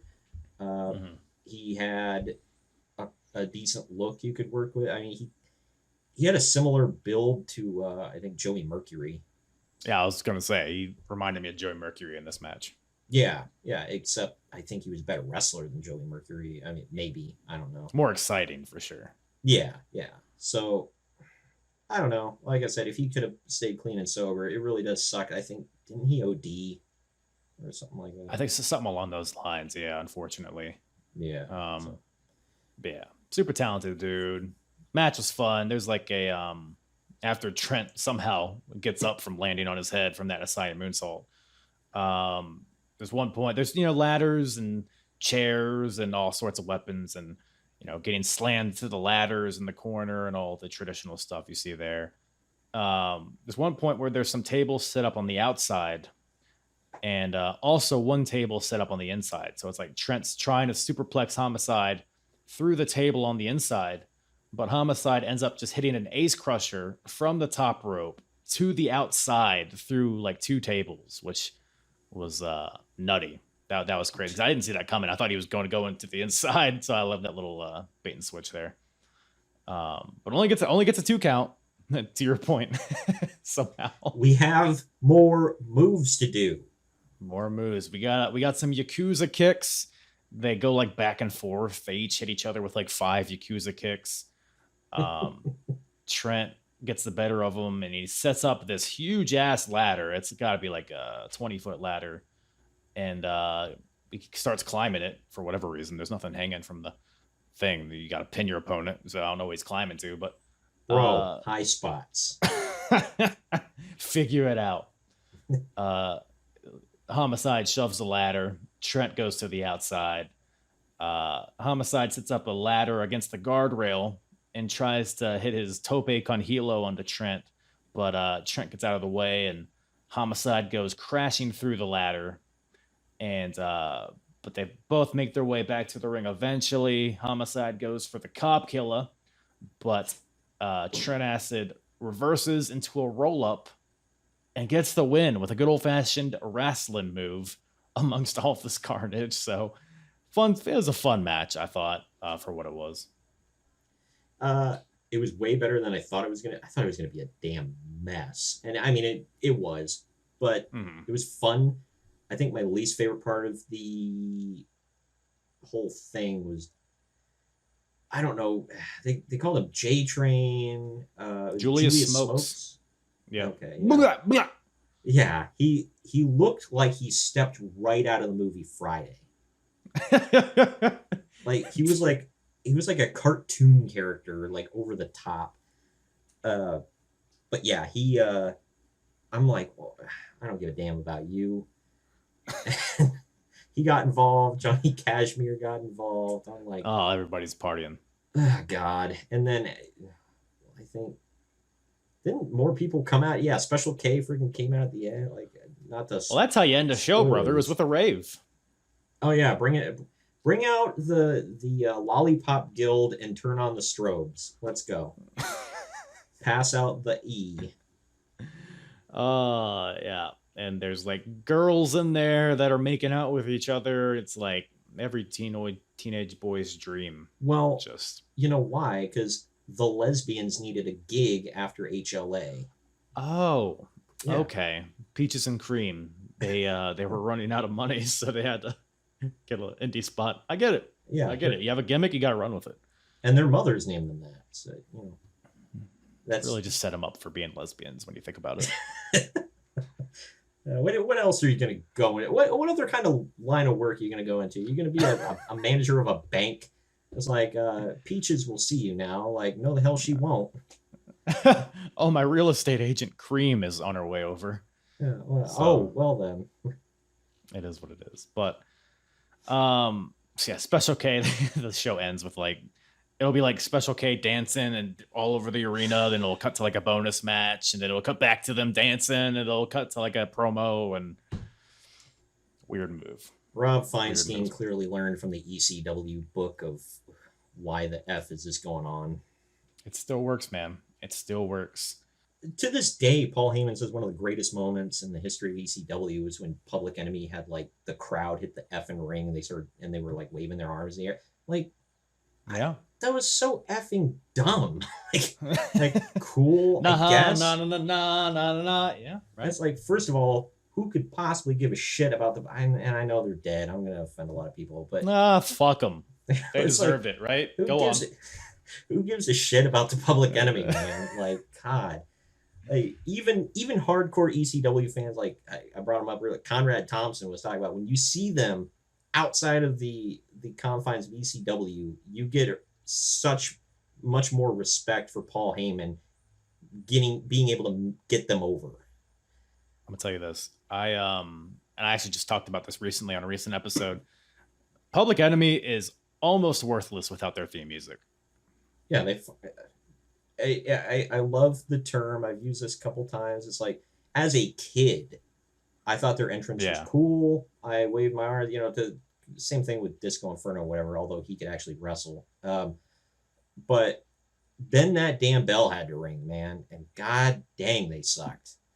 They had like some athleticism to them, but yeah, their matches, it was very much just weapons, pin. They could fall off things. Like, so that was cool. Well, that's ECW for you. Yeah. So. And at WCW, they went to the wrong place because the tables did no jobs in WCW, man. Yeah. Watch back those old shows. I'm like, where did you get these tables? And after the first couple times, why don't you gimmick them? They don't break. Yeah, no, they used real tables back then. Nowadays a table will break and it'll just be like a right through the middle. And back then it was just like an explosion. It disintegrates. Yeah. Yeah. I'm like, that's where I'm at in my timeline of that. And like, I'm right at the end of Public Enemy and ECW and about to experience WCW Public Enemy. So I cannot wait for that. Strap in. I'm strapped on. It's a lot of them versus other teams that aren't much better than them. So yeah, like them versus the Nasty Boys is just an experience. The Nasty Boys are I fuck with the Nasty Boys, so that could be good. Something else I fuck with, and I saved this for the end because it's probably, in my opinion, probably the most significant chunk out of this month of Ring of Honor is Raven versus CM Punk. So this feud is reaching, it's definitely been building this upon itself since I've been watching this, because at first Raven came in and it was kind of like a fish out of water deal where like CM Punk was like, you don't belong here. You're not a real wrestler. You just do that garbage ECW stuff. And then Raven's just kind of like happy to be there. He's doing like stand-up comedy in the middle of the ring. And it's like, oh, I'm Raven. Isn't it funny? But then it's progressed to a point to where, because Punk beat Raven a few times, he even made him tap out at a previous show. And he comes out, they have a tag match at Night of the Grudges. So it's BJ Whitmer and Raven versus the Second City Saints, CM Punk and Colt Cabana, which is funny in hindsight watching this. Yeah. CM Punk and the man who apparently shares a bank account with his mother, according to CM Punk. Yeah. Didn't care at this point. We stand Colt Cabana in this house. Yeah. Before the match, Raven's like, I made the mistake of coming here and being too happy, but now I'm miserable. And Punk compares himself to poor sad Raven. Yeah. That's just a Monday. It is. It does happen. Punk compares himself to Malcolm X and Martin Luther King Jr. So that's a thing. I'm glad you put that in your notes too. I was like, fuck me. And what he was getting at is that he's a thorn in the side of a poisoned America, is what he said. So he's like an anti-culture, whatever you want to call it. Yeah. So I get it, but it's funny comparison. But he's basically saying that Punk is saying that his revolution is going to destroy Raven's, the one that he started, 10 years ago or whatever. And Raven's now miserable, and now that's where we're at. And then they have a pretty bloody brawl at Night of Grudges, a lot of fighting in the crowd. It felt like an ECW match, even to the point where a trash can gets involved and Raven has a fan hold it. Like, that fan participation element was funny, bringing it back from ECW. BJ's busted open. Everybody's busted open. They get back to the ring at some point, and Raven hits the Raven effect on Punk, which is the first time he's able to executed on. He's been trying to do that for the past couple shows, but he finally hits it. But and he makes the pin, but Colt Cabana pulls Raven out, and then BJ comes off the top with a flying headbutt, but then Colt pulls out the ref. So it's like, maybe we should just take care of Colt Cabana, which he does. BJ hits him with an exploder, but the ref is out of commission. Punk comes in with a shining wizard with a chair to BJ, which looked pretty sick. And Colt hits the Colt 45 on BJ Whitmer for the win. So the Saints get the win here.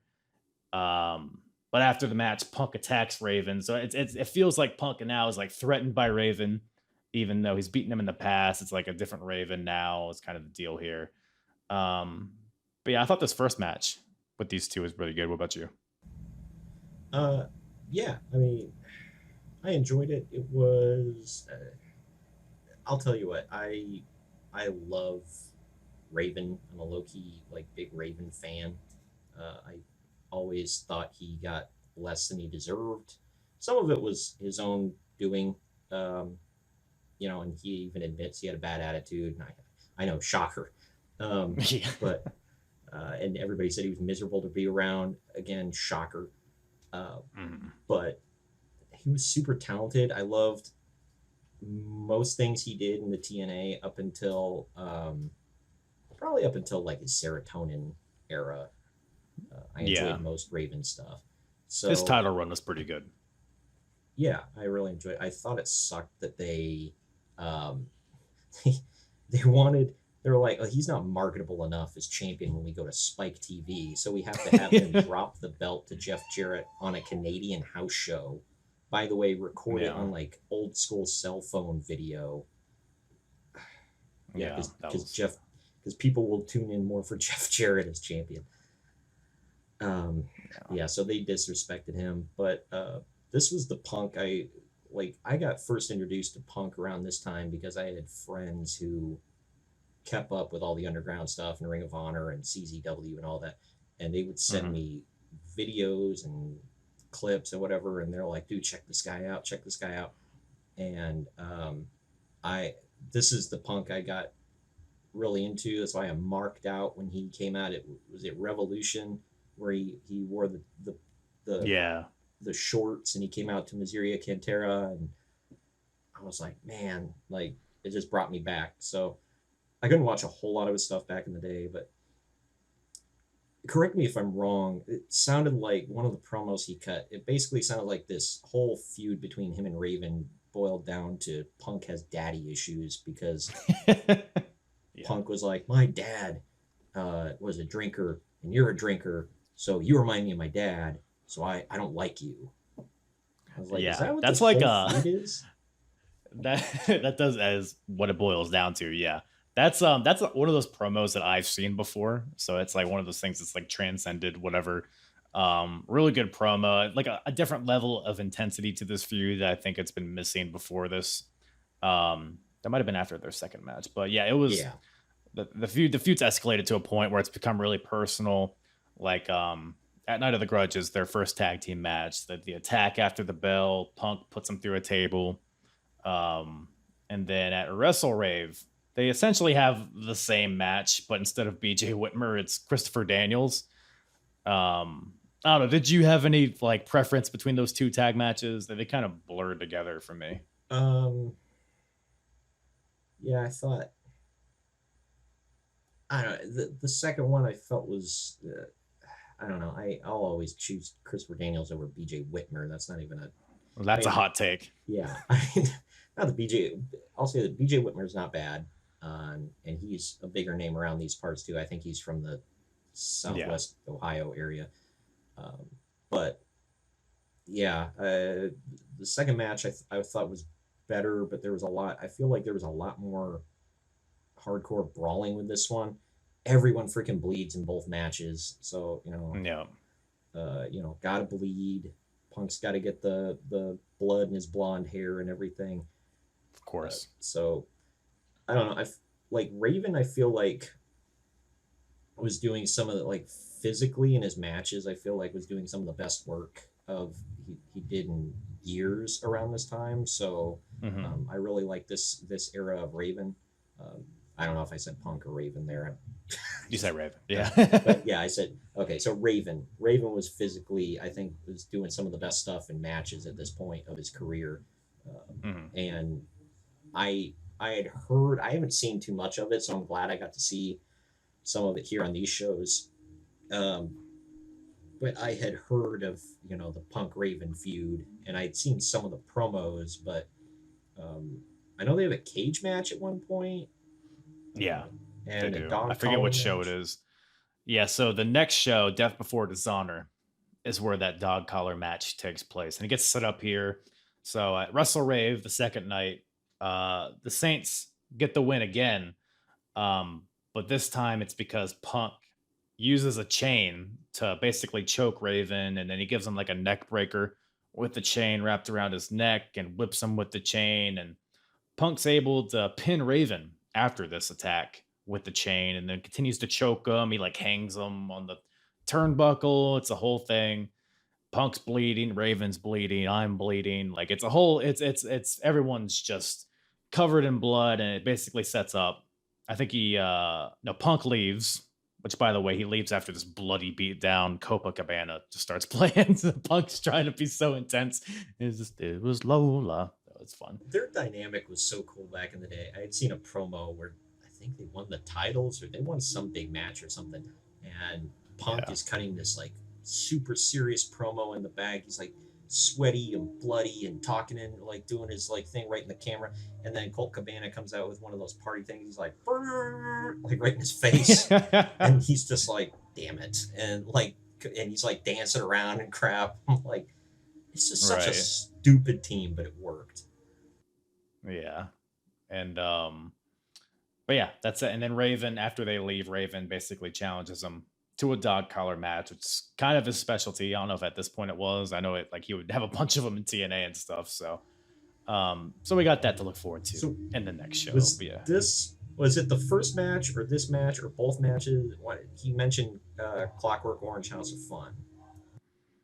That was the first one. That was Night of Grudges, because I think the first match was technically a no disqualification match, but they both kind of were, so I don't know. But I don't know what made what distinguished it from a no DQ to Clockwork Orange House of Fun. At least in TNA, they would add stuff to the ring, like a cage wall and whatever.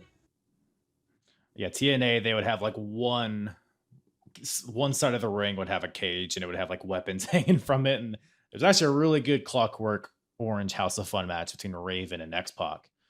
Sometime in 2005, but yeah, but there was no cages here, so I was disappointed. But I guess that's in the future for these two. Yeah, any other thoughts on these matches or this feud in general? I don't know. This was, like I said, it was my favorite thing probably, and it seemed like it was yours, probably at least one of your favorite things from the two shows.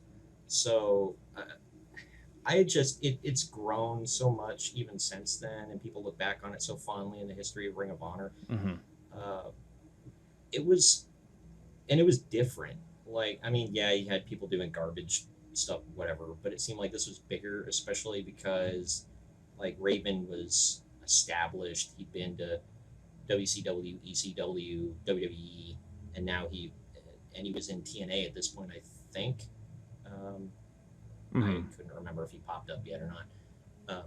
I think he already passed through TNA. Okay, yeah, because I know he popped up at one point, and then he gets his head shaved at some point. Mike Tenay loses his shit, but I lost my objectivity, and I don't give a damn.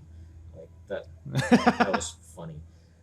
But yeah, it was different, just because they had a bunch of different matches. It was a long-going feud, blood feud, and Punk was a unique character, and Raven was a unique character, and he was a legend. So, I thought it was a cool dynamic, and I think, I really do think Raven's not 100% responsible for putting Punk on the map, but I think he really quickly raised Punk's stock in the indie scene, just with this. Oh, for sure.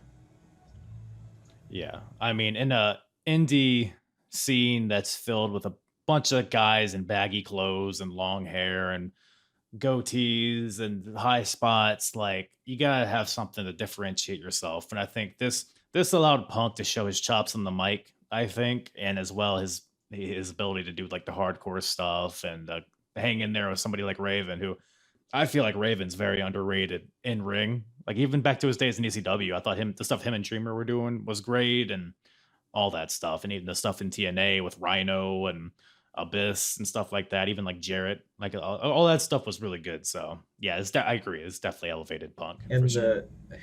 and I don't know in mainstream, I don't think that straight edge was really popular. I don't think the term straight edge and what it was all about really entered the zeitgeist, so to speak, as much. So it was really unique for the time.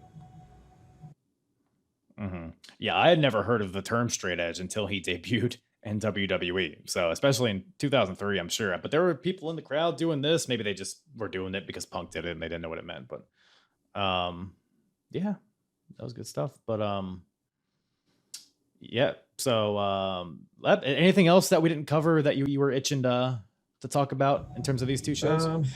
I think you smothered and covered it pretty well for the most part.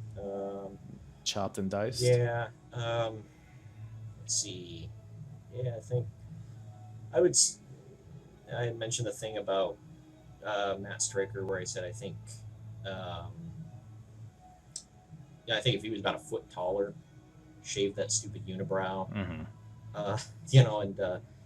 And do you remember the it was like a promo with him and Gary Michael Capetta, and Gary's like, "What's up, bro?" or should I say, "What's up, brow?" Because of the unibrow. I heard that. I was like, God. So good. And the other thing is Prince Nana. I thought was a cool character. I don't ever need to see him wrestle. Yeah, he would definitely. I love Prince Nana, but definitely more so him as like the mouthpiece of the the embassy, that faction. Yeah, so that's really where he shined. He was like a legit African. So I mean that was cool. And, an African prince for real. Whatever. Yes, so, of course. It's not a gimmick. There's no gimmicks in Ring of Honor. This is wrestling. So I thought that was cool. And yeah, him being a manager and a mouthpiece, I thought was the best place for him stepping out of the ring because he's so unimpressive looking. Just like, yeah, he's like who does he remind me of? He's like a big child. He looks Scott like D'Amore, maybe. I don't know how to describe it.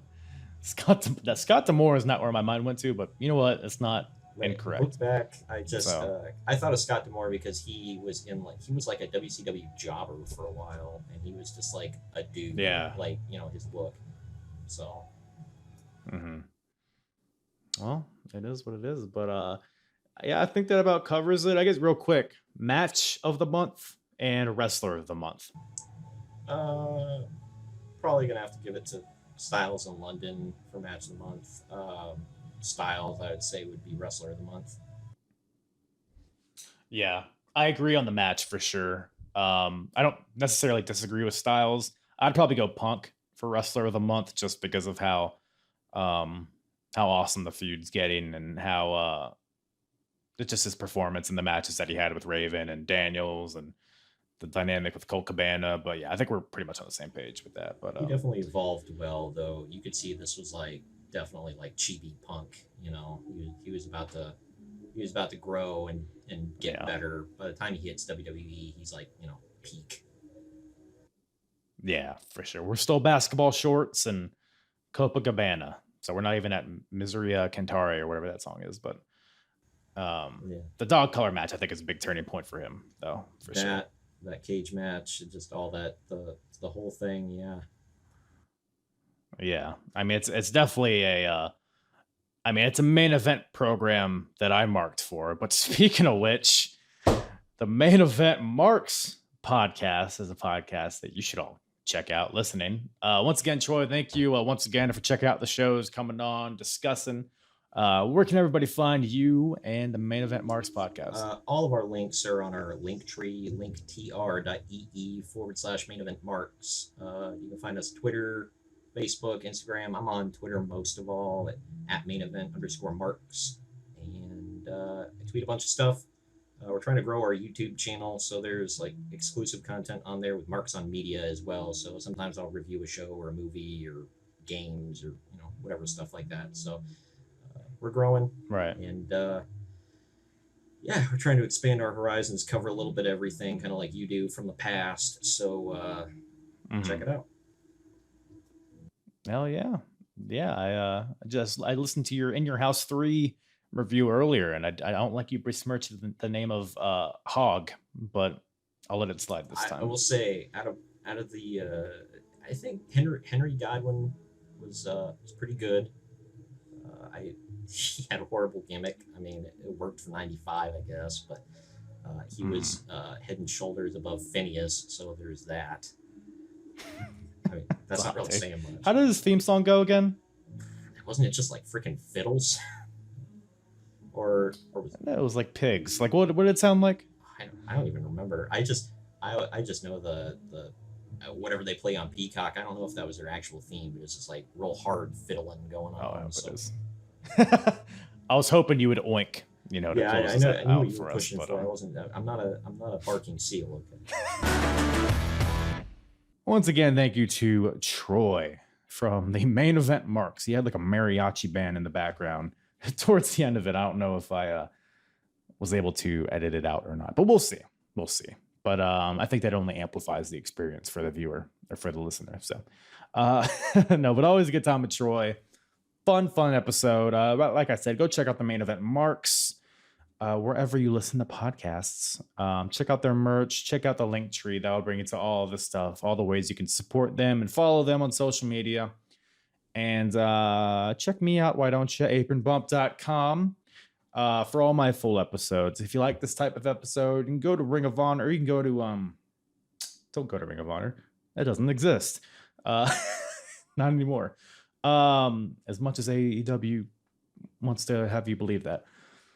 Go to apronbump.com and go to the episodes tab at the top. You could select Ring of Honor, and that'll bring you to all of the ROH shows that I've covered thus far. I started from the beginning, and I've worked my way chronologically up until now, about halfway through 2003, and started all the way back at the beginning of 2002. So it's been a journey. It's been a rocky one. It's been riddled in feces, but there's some dandelions in the feces.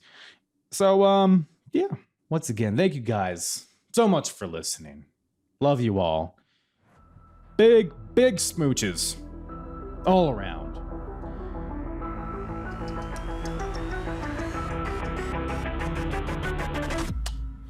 Yeah. I'm hard. And the hardest, talk around and disregard it. Strip you off the ground, show you what hard is. Standing strong and proud, nothing I guess. Let's get it started. It's the hardest, talk around and disregard it. Strip you off the ground, show you what hard is. Standing strong and proud, nothing I guess. Let's get it started.